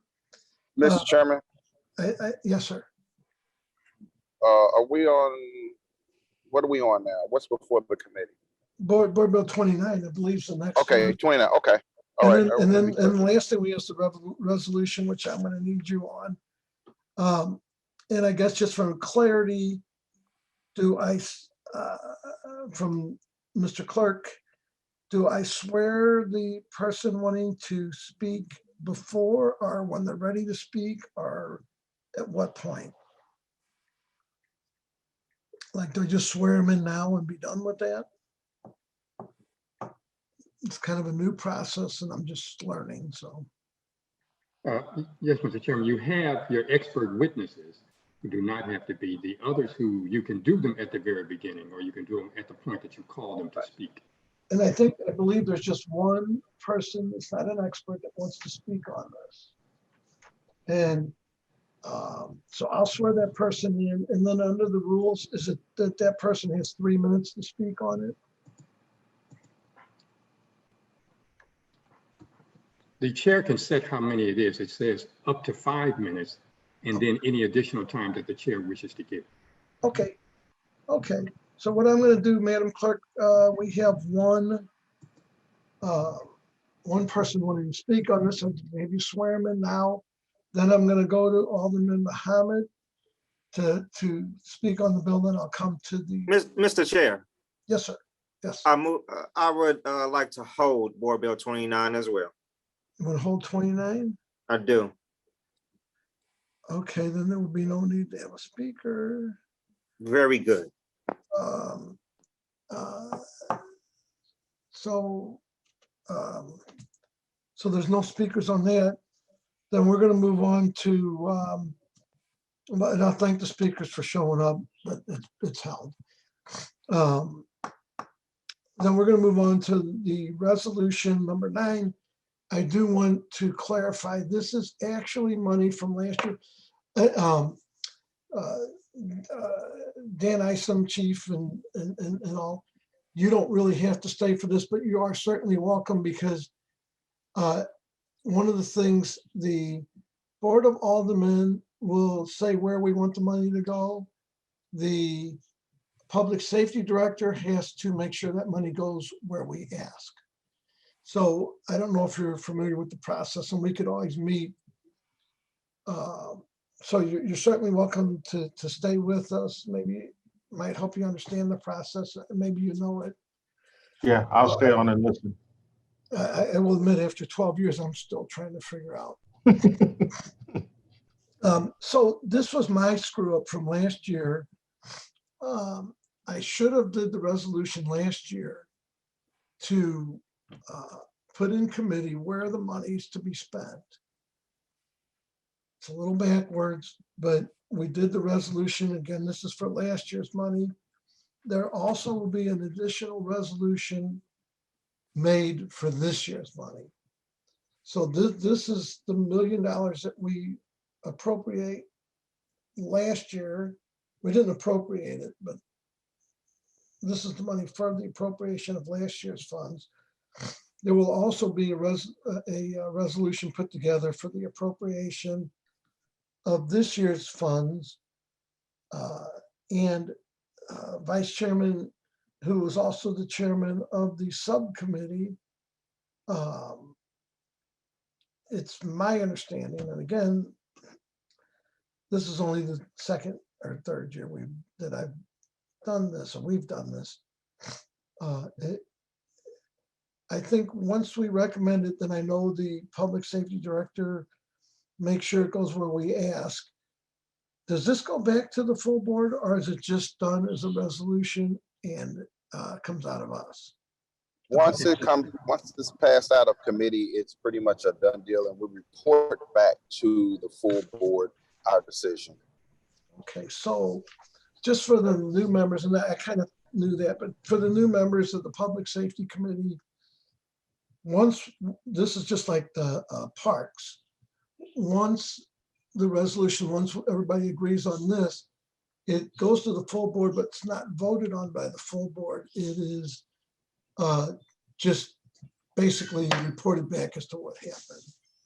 So I'm gonna, since I was not on the subcommittee, we're gonna go back to Vice Chairman Boyd, who was on the subcommittee, and any members that you want to have speak. And I'm basically gonna listen. And I think there are aldermen that want to speak on behalf of certain groups. So I'm going to basically mute myself and have you take over from this again. Hopefully. Where is he? Yeah. Oh. Vice Chairman Boyd, are you around? I hope. Yes, there he is. Okay. Yes, Mr. Chairman, I'm here. I was just told by one of the members of the subcommittee that this is not the right. This is not, I'm sorry.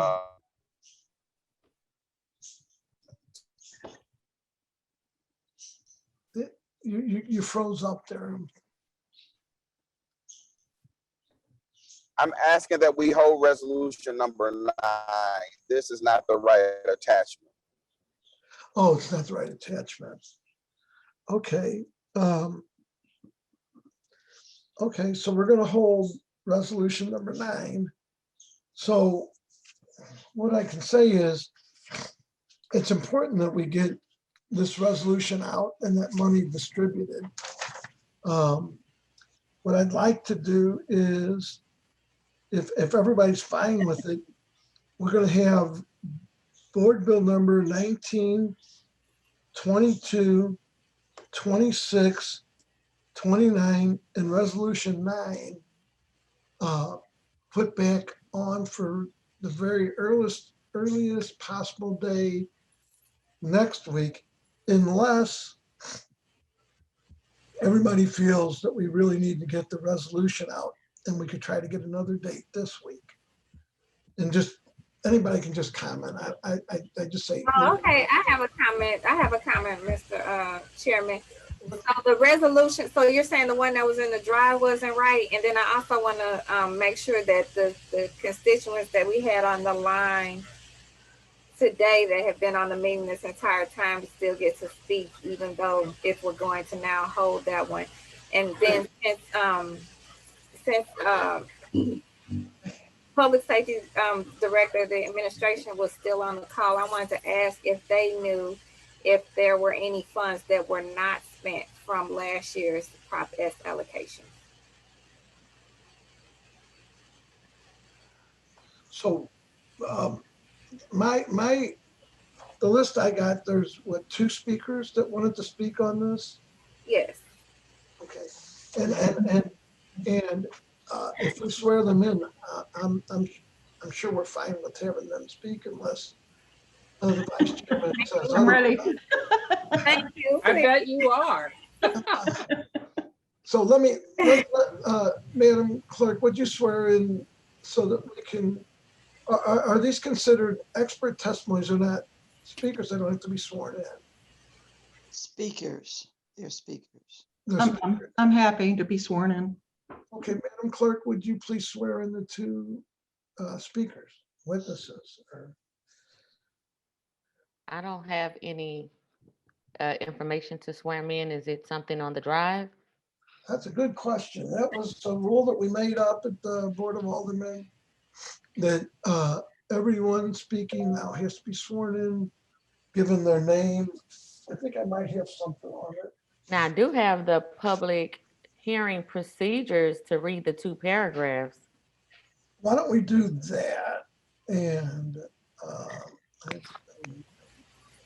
Chairman Vaccaro, this is Alderwoman Gracia, permission to. I'll go, just jump in. We're okay. This is gonna be more of an open discussion because we're not here in the bill or the resolution. And certainly it should be an open discussion. So anybody. Thank you, Mr. Chair. I just wanted to mention quickly that the new rule really simply says that the chair can say something as easily as, do you swear to tell the whole truth and nothing but the truth? So if that's helpful to you, that's the only language that you really need to use. Okay, is it the chairman that swears him? I thought it was the clerk. It's the chairman. Okay, well then I'll do it. Let's give this a try. Mrs. Ryan. Yes. I guess raise your right hand. And do you promise you whatever you're going to tell us is the truth? Yes, sir. Cool. And we had one other speaker somewhere. Ferguson. Oh, there you are. And you promised, Ms. Ferguson, that you're going to tell us the truth. I do. You are so good. Anyway, okay. So, and since I'm going to, Alderwoman Clark Hubbard, why don't you let them speak in the order, and why don't you speak however, and we're just going to kind of listen. No, it's not me. I just want to make sure the floor was open for them before we were closing out and pulling things back. So, you know.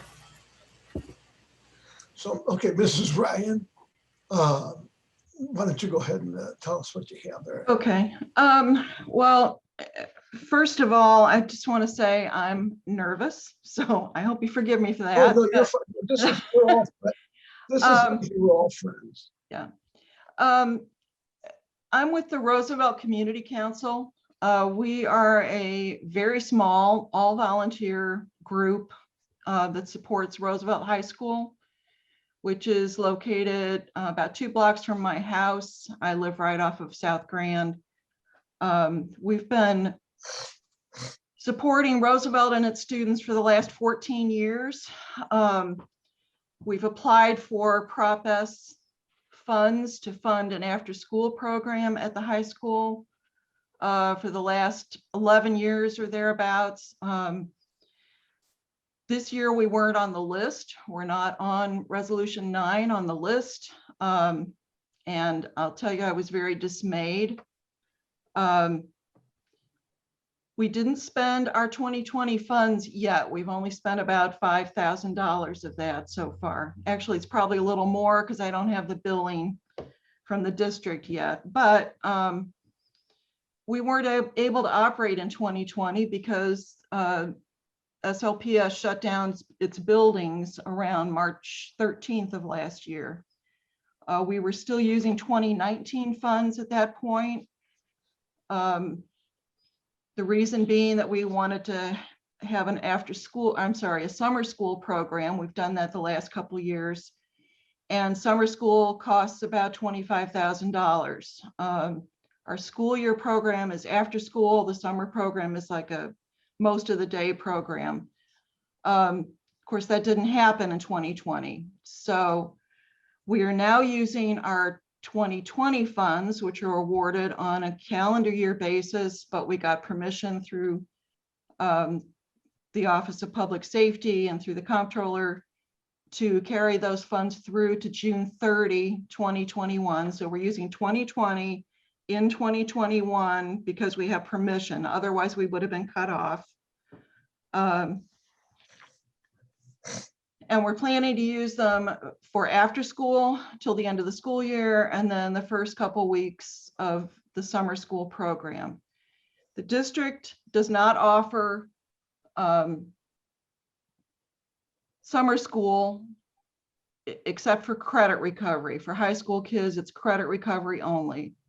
Ms. Dancy, who's the principal at Roosevelt, wants to offer an enrichment program, and that would be our program for other kids who aren't doing credit recovery. We would be offering a snack and a hot lunch through the district, so that cost is covered by the district. Basically, our after-school program is the only source of funds for Roosevelt High School to offer a non-sports after-school program at Roosevelt. And we're hoping, I don't know what the actual list that was supposed to be attached to Resolution 9 looks like, but we're hoping that we can receive funding again. It's important to the kids, and that's what we care about is the kids. So I do want to point out, there's a couple things that have come up over the years that were sort of misconceptions about our program. At times we've heard it said that Roosevelt is a white school because it's on the south side. The student body at the school is 85 to 90% African American. So it's not a white school. The other thing is our program expenses, the only overhead that we have is a 4% fee that we pay to the St. Louis Public Schools Foundation. They handle our money, they're our fiscal agent, and we pay them a 4% fee. All of our other expenses are program expenses, primarily paying teachers to serve as facilitators for our after-school clubs and the summer school clubs and activities. We found early on that the students have a relationship with the teacher, and that's how we can involve the students. We try to bring in people that from the outside that they don't have a relationship with, the kids don't understand what we're doing or why they should be involved, why they should care, and they don't get involved. The only other thing I wanted to say was that, you know, we work, I personally volunteer my time. I do the billing, I prepare the grant application. We work with this SLPS to do the staffing. Our community council provides oversight to the program. We do meet monthly. We have 10 to 12 people very loyal people who are involved. It's not always easy working with SLPS, but we've been doing it for a long time, and we want to be able to keep on doing it through this program because it's important for the kids. So that's all. Well, thank you. And sorry, not Alderwoman, Mrs. Ferguson. Mr. Chair, if I may just interrupt, I hate to interrupt, but I think it would be pertinent to know if we have the corrected list, because I believe Ms. Ryan and I'm sorry, Ms. Ferguson, I don't know, but I can assume that maybe you're here to advocate for funding for your organization, and I don't know that we have the corrected list before us to know whether what organizations we're funding, Mr. Chair. And we don't have it in front of us, so that's why we're holding it. But we. So I hate to have, I know that these women have spent 2 hours now waiting for an opportunity to speak, and I don't want to preclude that or inhibit it in any way, but I would like to know if we're funding the organizations that they represent. I'm sure they would like to know that as well. So there's two different things. One is the funding of last year's money. So, because I didn't do the resolution. I mean, I take full responsibility. It was supposed to be done by resolution. We had the committee hearing. We had a subcommittee. Then when we were going to report back, they said, well, you never did the resolution to start with. Absolutely my mistake. So this is cleaning up last year's, but it's being held. Now, this year, we have the same $1 million to appropriate. So we're going to do this again. So it's not going to hurt them to speak, even if they're not on this list. They certainly could be on the money for this year, so, if you can understand it. I do. Now should have been done last year. So, sorry, Mr. Chairman, just for ultra clarification here. The list that we have before us, does it accurately reflect what is to be funded? So, for example, Ms. Ryan was advocating for Roosevelt's after-school program, one that's been in existence for some time, which has been regularly funded with Prep S, was not included on the list. And do we know if, and Ms. Ferguson, I'm so sorry, I don't know which organization you're here to represent, but just so that there's an ease of minds here or clarity of what we are proposing to fund with last year's funds or not. I don't know. And what we'll probably do is come back to Vice Chairman Boyd. Some of that they may have looked at if they didn't spend prior money, because what's funny is some of these groups that they've given to in the past have not spent the money that was appropriate to them. So also the United Way, but I don't know if they chimed in this year, but everything was graded. And can we just let Ms. Ferguson speak? Yeah, I think that's appropriate. Before she, it was advocating for something, whether she, I was just hoping to maybe provide some clarity to whether or not those things were being appropriated to their organizations or not. But it sounds like there's some level of confusion. Ms. Ferguson, my apologies for jumping in here. No problem. Ms. Ferguson, why don't you go ahead, and then we're going to go to what? No, we're going to 70. Keep taking Kansas City. I'm sorry. Oh, he might be on something else. I'm sorry, Ms. Ferguson. Would you go ahead and speak? Absolutely. Thank you to the committee for this opportunity to speak, and to the city staff that are here and any other citizens that are here. Thank you for your listening ear. I'm Deon Ferguson, St. Louis City native and founder and executive director of Good Journey Development Foundation, which is a St. Louis youth and community development focused nonprofit organization. And we work with young people ages 8 to 25 and their families. We have 4 strategies. The first one we use is to develop young people's connections to their identity, culture, and community. The second is to recognize youth as community assets and experts. The third is to engage youth as community leaders on issues that matter to them. And finally, our fourth is to bring youth and adults together as equal partners to do the work. Good Journey's work is grounded in an African value system, and youth who have participated are more connected to themselves, their families, and their communities. They understand how their actions affect the whole. Good Journey helps to create young, knowledgeable, creative, and caring citizens who strive to make things better. We understand the grand significance of youth work and the detriment caused when we adults don't do our work. Good Journey's understanding of this demonstrated by us doing more, not less, during the pandemic. And we were not funded through Prop S in 2020. We provided healthy food and recipes to 20 families, including more than 60 children from June to August 2020. We developed a partnership with the Bailey Foundation to continue food deliveries throughout the school year for more than 60 students. We continue to engage more than 50 young people virtually through our community, school-based Saturday and summer programs, and prepared and delivered program supplies to more than 20 youth and their families.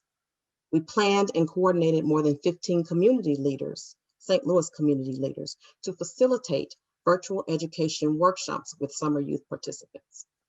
Because of the virtual summer experience with Good Journey, many of our youth were more prepared for their school virtual learning experience during the 2020-2021 school year.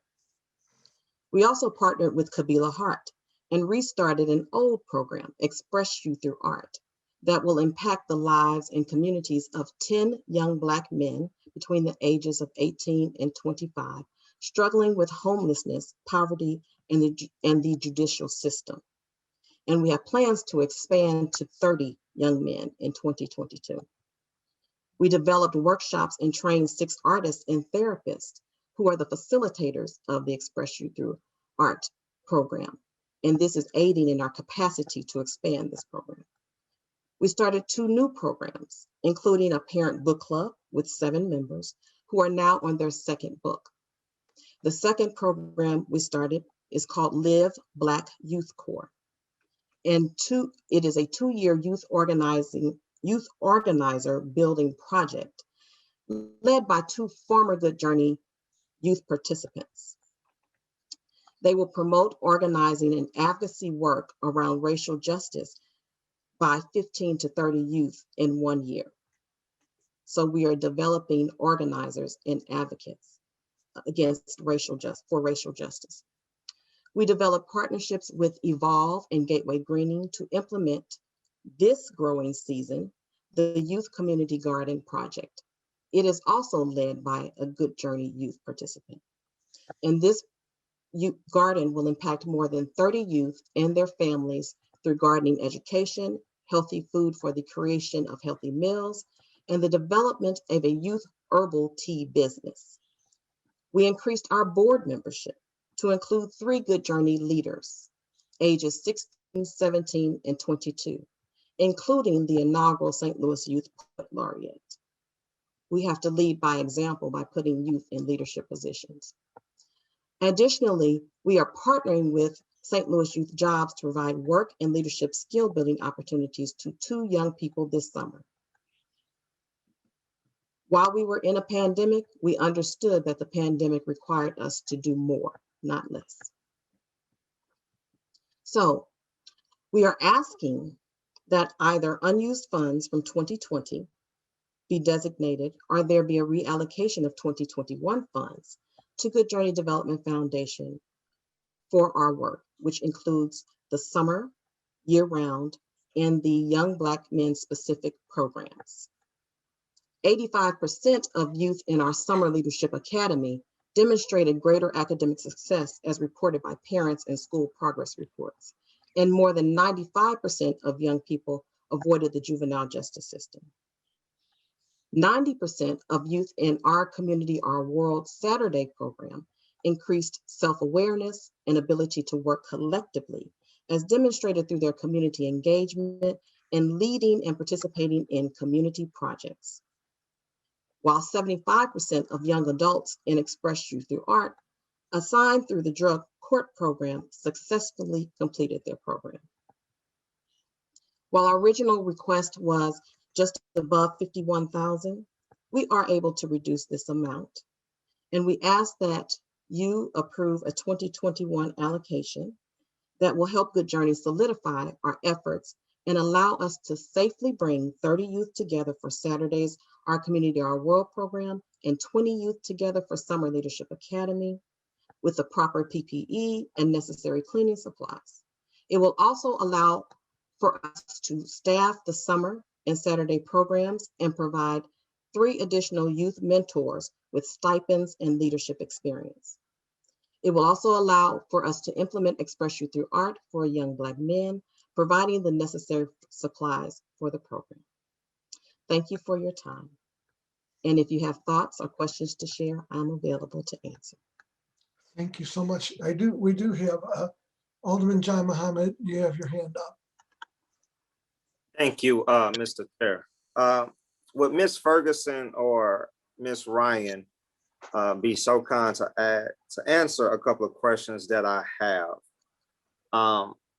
First, I want to acknowledge the leadership of Alderman Boyd, who led the subcommittee when we discussed these allocations. Of course, it's never an easy task to divide up just a little under $1 million to community organizations. So I thank Alderman Boyd for his leadership and transparency in that. But let's talk about the Roosevelt Community Council. In this year's allocation request, you requested $50,000, right? Yes. Okay. Now, last year, which you also requested $50,000 and received. Now, you did not get to spend that $50,000 because of COVID-19. Now, that $50,000, well, you didn't spend any of it at all last year. So that $50,000 rolls over. So you have the opportunity to spend that $50,000 before a designated time. So if we approved another allocation of $50,000, essentially, we will be giving the Roosevelt Community Council $100,000 to do work between a 8-month time period. So with the grant proposal that you got last year, is it unfeasible to continue to use that until a designated time that was given by the Director of Public Safety and the Comptroller to spend down that money before asking for another supplemental appropriation? We are currently using 2020 funding. Typically, it's awarded on a calendar year basis. So if you do not ask before the end of the calendar year, you cannot spend it after the end of the calendar year. We did ask, we did get the permission. We can only use it through June 30. It has to be basically encumbered by June 30 of this year. And then after that, we have no funding for the rest of the year. Okay, so is the only guaranteed source of funding, is your only guaranteed source the City of St. Louis Youth Crime Prevention Grant? Is that the only source that you get that you can rely on for funding? Yes, it is. Okay. We're unusual in that we're not a nonprofit with an office and a staff and a whatever. It's me and my colleagues on our community council, all volunteers, and the only source of funding is this grant. Now, $25,000 would carry us through to the end of the year, I believe. Okay, I just want you to understand essentially what you're asking, because what you're doing now, essentially any organization that applied in this previous year, it was, I believe, 41 organizations. Any of those 40 other organizations can essentially do what you're doing now. Well, we needed more, take from them and give to us. We only have $1 million to allocate to. So once it's allocated, it's not like we have another pot of funding to go into. We essentially have to take that from another small organization just like yours.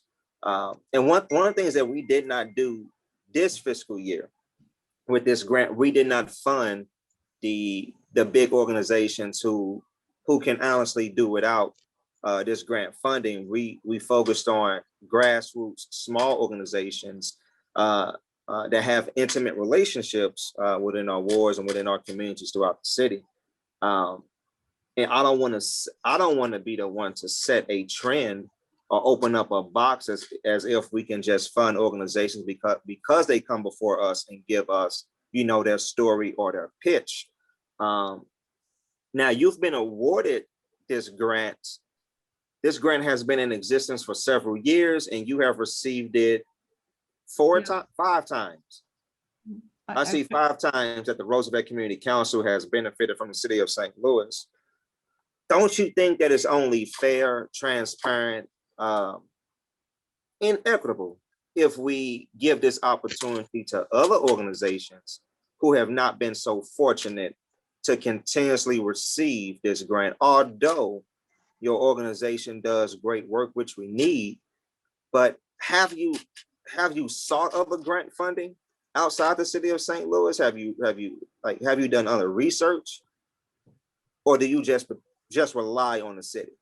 There's some possibility. There's something called ESSER 3, which is federal funding. It's COVID relief related.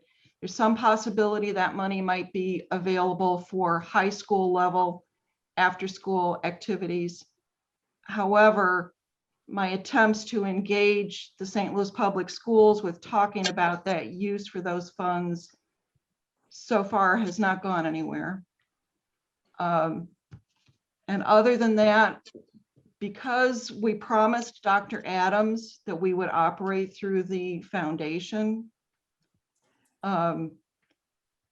we're not free to just go out and apply for grants. We will be seeking to do that, but we have to get permission from the district to do it.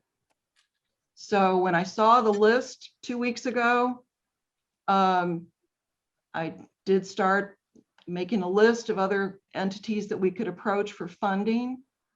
But I don't have permission yet to do that.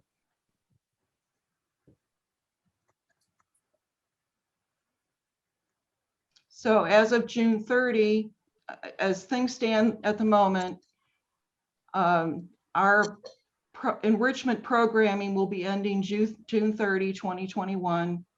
The district's after school program goes through July 9th. So the last 2 weeks of that will happen without our participation, unless some additional funding is coming from the committee. So that's the situation. Absolutely. So another question, I'm looking at your grant proposal here, and it's very good. It's just like the other 40 applicants that also applied. Their applications were good as well. So with this particular grant, the after school program, now the district does offer an after school program opposite of the program that you normally sponsor, right? No, this district only offers sports for high school age kids.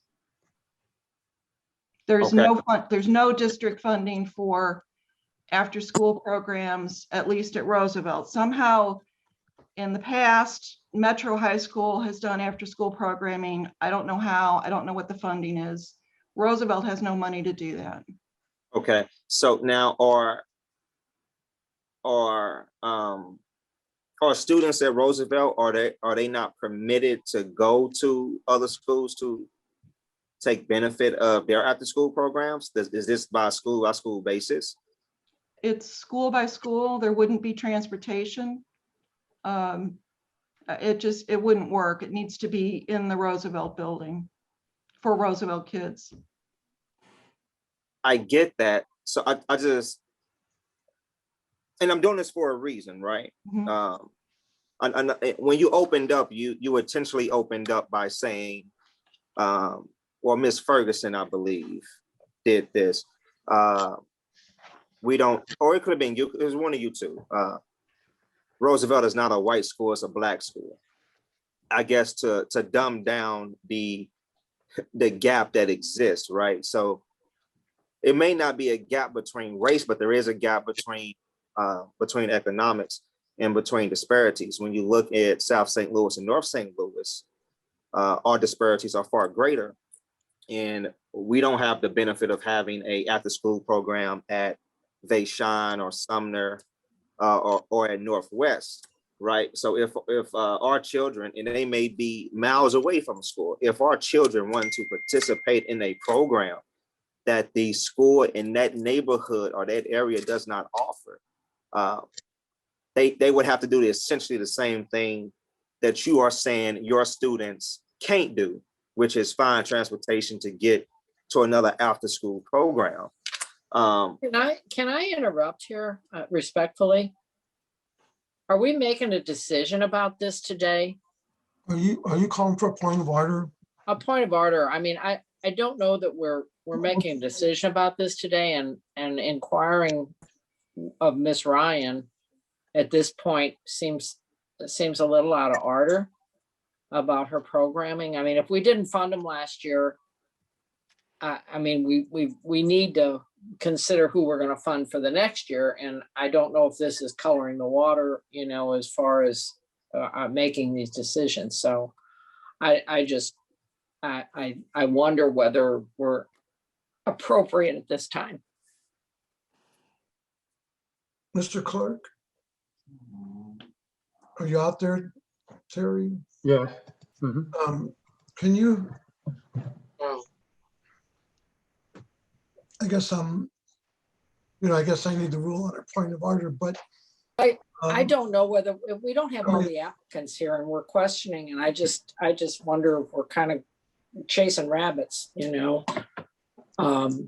Terry, what's your opinion on this? I didn't hear you. So what? So she called a point of order saying that we're discussing a bill that's really not in front of us, I guess, and that it's, I guess, being unfair to other applicants that are not here to speak. I guess I'm looking for what your thoughts are, since I could refer to the chairman of the subcommittee, which is Jeffrey. Right. Since I'm not on the subcommittee, you would have to rule whether you acted appropriate right now. Yeah, you do not have the correct information in front of you. We do not, or we do? You do not. We do not. You do not. So we let the two speakers speak because they've been here for a long time. Since the beginning of the meeting. Right. I guess the point of order that Alderwoman Howard's bringing up is John's line of questioning right now appropriate at this time, or is it not? I guess, and I guess that's her. I will yield, Mr. Chair. I'm done. Okay. So I'm not trying to cause any problems, but I just think we're kind of going down a blank alley here where we don't really have all the information in front of us. So, I mean, if we don't have all the information in front of us, why are we pursuing it? So I agree with Alderwoman Howard, Mr. Chair. Alderman Boyd or Chairman Boyd, I'm going to let you take over because I don't even know who's on the subcommittee.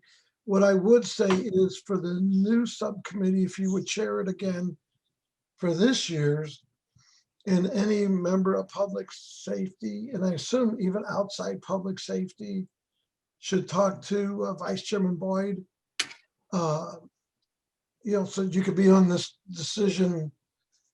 And I can tell you, I more than appreciate the Vice Chairman doing this, because this is a subcommittee that everybody's going to love you or hate you. There is no easy, because you have all these groups, and you got bigger groups like the Boys Club and Big Brothers and Sisters and all these different groups. That that's why I purposely don't want to be on it, nor do I even participate in it. And I just want to say how much I appreciate, Vice Chairman Boyd and Alderman Muhammad and those that sat on this, because the people that get the money think you're the greatest. And the people that don't get the money think, well, you're not. So I just want to publicly thank the vice chairman and the members. And if anybody wants to sit on the subcommittee for this year's funding, I would say just let Jeffrey know. Karen, we keep, look, I know it's been a long meeting. Okay. So anyway, Mr. Chairman. I'm going to let, yes, I'm sorry. Yeah, Mr. Chairman, I was just going to say that the subcommittee was fairly balanced. There were a couple of aldermen on the subcommittee that's not on the Public Safety Committee to create balance and to make sure we had a cross-sectional amount of aldermen that can represent the whole city as much as possible. As Alderman Muhammad said, it's very difficult to make these decisions. There was a lot of thought put in to making these decisions. There were some aldermen on the committee that intimately knew a lot of the organizations, the good work they did, maybe the shortcomings. The pandemic did cause a problem with some of the organizations spending out all of their money. Like Ms. Ryan said, I believe the comptroller's office may not be offering an extension for people that they don't spend it by June 30th, but I mean, the comptroller's the comptroller. Certainly that's our policy. Maybe the comptroller could change the policy because the pandemic really threw everybody, for a loop. Also, it is our understanding that there's monies unspent, Prop S money, and for past years. I'd like to request that Dr. Isom, provide the committee with the amount of money that has been unspent, and maybe we can reallocate that money. And some of the organizations that we just couldn't get to this year could get a supplemental appropriation from unspent money from previous years. And I do know for a fact that, there's always unspent money from some organizations in some big amount every year. So I like the opportunity to come back in the next couple of days or early next week to kind of finalize this. Certainly, as you said, there are people that are going to feel like we're the good guys or the bad guys. There are a lot of organizations that certainly was worthy. There were organizations that got cut a lot of funding from the previous year funding, but we can't get to everybody. It's just less than $1 million. And we can have these hearings and we can have everybody come and speak and give reasons why they should be funded, all 40 organizations. We could be here for several days doing that. But at the end of the day, we still have to make a decision. It was a very fair process. Incarnate Word was the organization, unlike United Way previously. Incarnate Word helped us out tremendously this year. There was a matrix used. And then again, there was other aldermen that had background information, as well as members of the Public Safety Office that provided, good information to help us make our decisions. Good night. So be more than happy to bring the whole list to the next, to have it available at the next committee hearing where people can see all the organizations that requested funding, the funding allocations that they requested, and who we recommended, Mr. Chairman. I would ask too, and we're going to have three more alders that have their hands up. But I would ask too if Vice Chairman Boyd and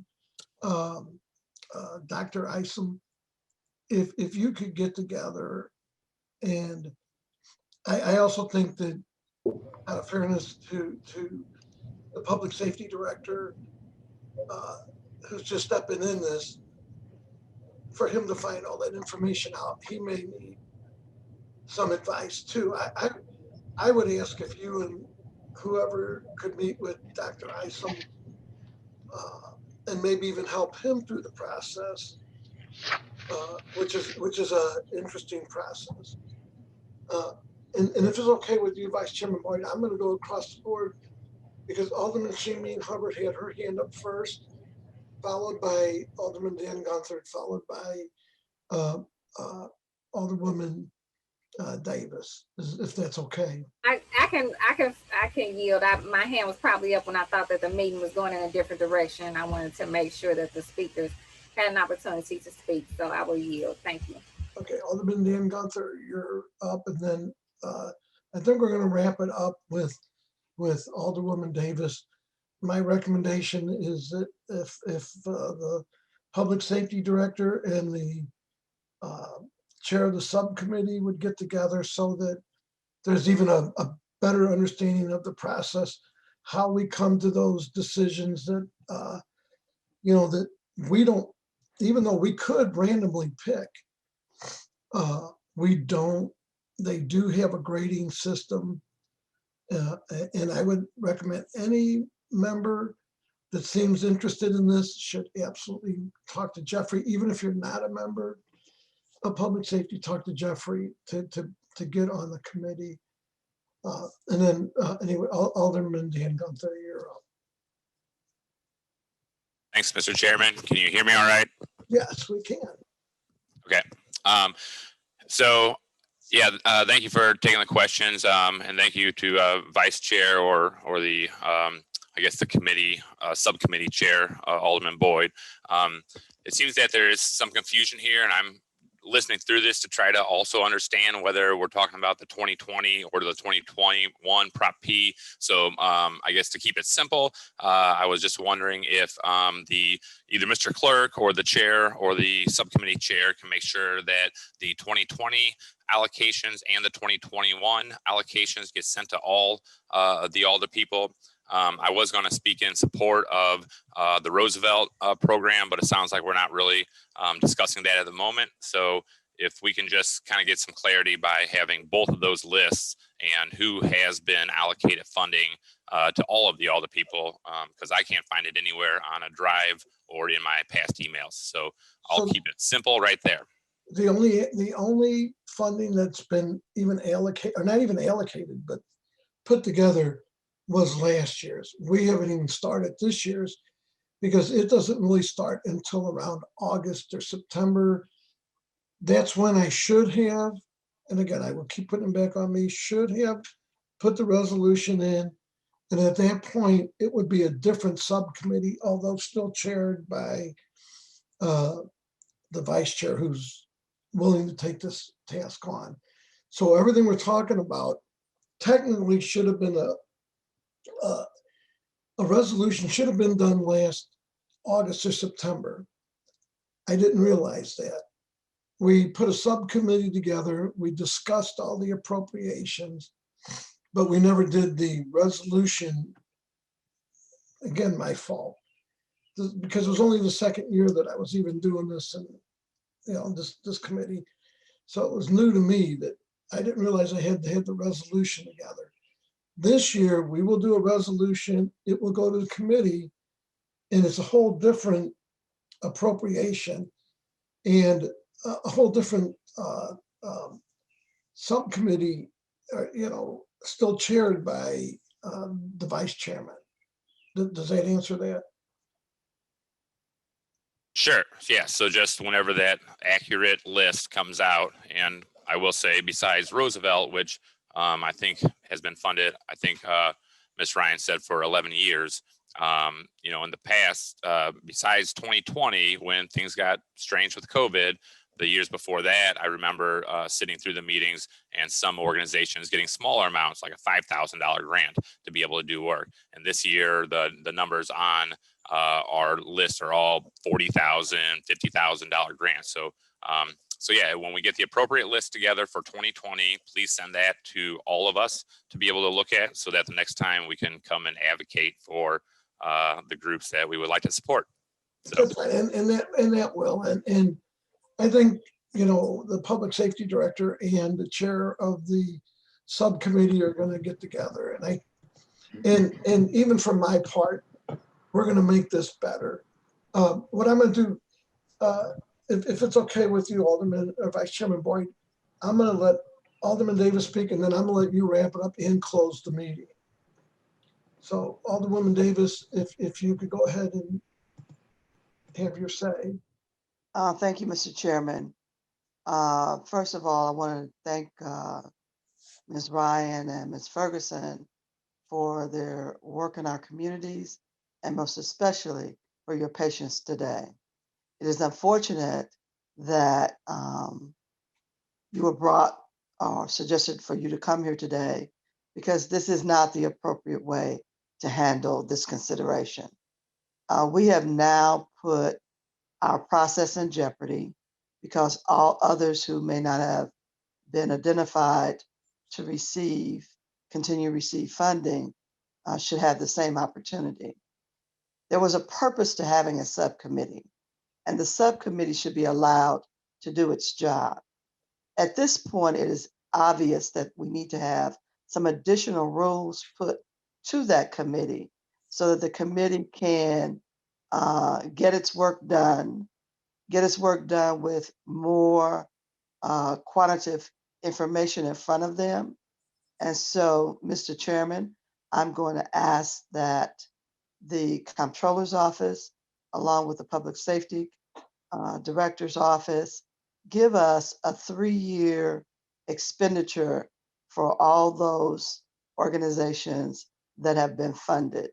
Because one of the things that I've noticed, just not even being on this committee, but hearing a lot of the organizations that we have funded were unable to spend their funds, which means that their program was ineffective and the funds should be reallocated.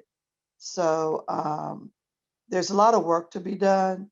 And unfortunately, it puts everybody in a bad situation. So if we can look at the process and make sure that it has some additional information added to it, and also have a way to be prepared, because other organizations that were denied, they're going to hear about what happened today, and they're going to want to come and speak. And technically, they should speak to the subcommittee, not to us. Thank you very much. Vice Chairman Boyd, not only are you recognized on this, you're recognized to adjourn Sure. the meeting when you're done. And I have the power to adjourn. Is that correct, Mr. Yes, Chairman? I'm Okay. going to mute So myself. I want to speak to Alderman Gunther's point and say that in the years past, the Public Safety Committee has awarded grants to about 30 plus organizations. And some of them were 5,000, 10,000, 15,000. But what it did was it overwhelmed the public safety department. There's only one person to administer all these grants in the public safety department, one person to facilitate all of this. And over the years, I'm proud to say that it's become more efficient. People are submitting their applications online versus a whole lot of paper. And I'm proud of the fact that we have made this process a much better process. So we intentionally did not want to fund more than 15 or 16 organizations because it's not fair to overwhelm one person. If the public safety department had 2 or 3 people that administer 30 or 40 applications, then that's a great thing, but they don't. And so we just want to be fair to that department and fair to all organizations as well, because when some organizations ask for way too much money, don't have the capacity to spend it, and some people ask for not enough money to do what they really want to do. So again, there's a lot of thought put into making these allocations, and I look forward to next week being able to share more about how this process went and why we decided as a subcommittee what we decided. And a public hearing, the public, any organization has a right to come and speak their mind. It's not something that we can stop because this is on the agenda. It's all for public record. And even though they didn't get funded, they still, have a right to appear before the public safety meeting and just give their comments or concerns. So with that, I'm going to adjourn the public safety meeting for today, May 18th. Thank you, everybody, for your participation.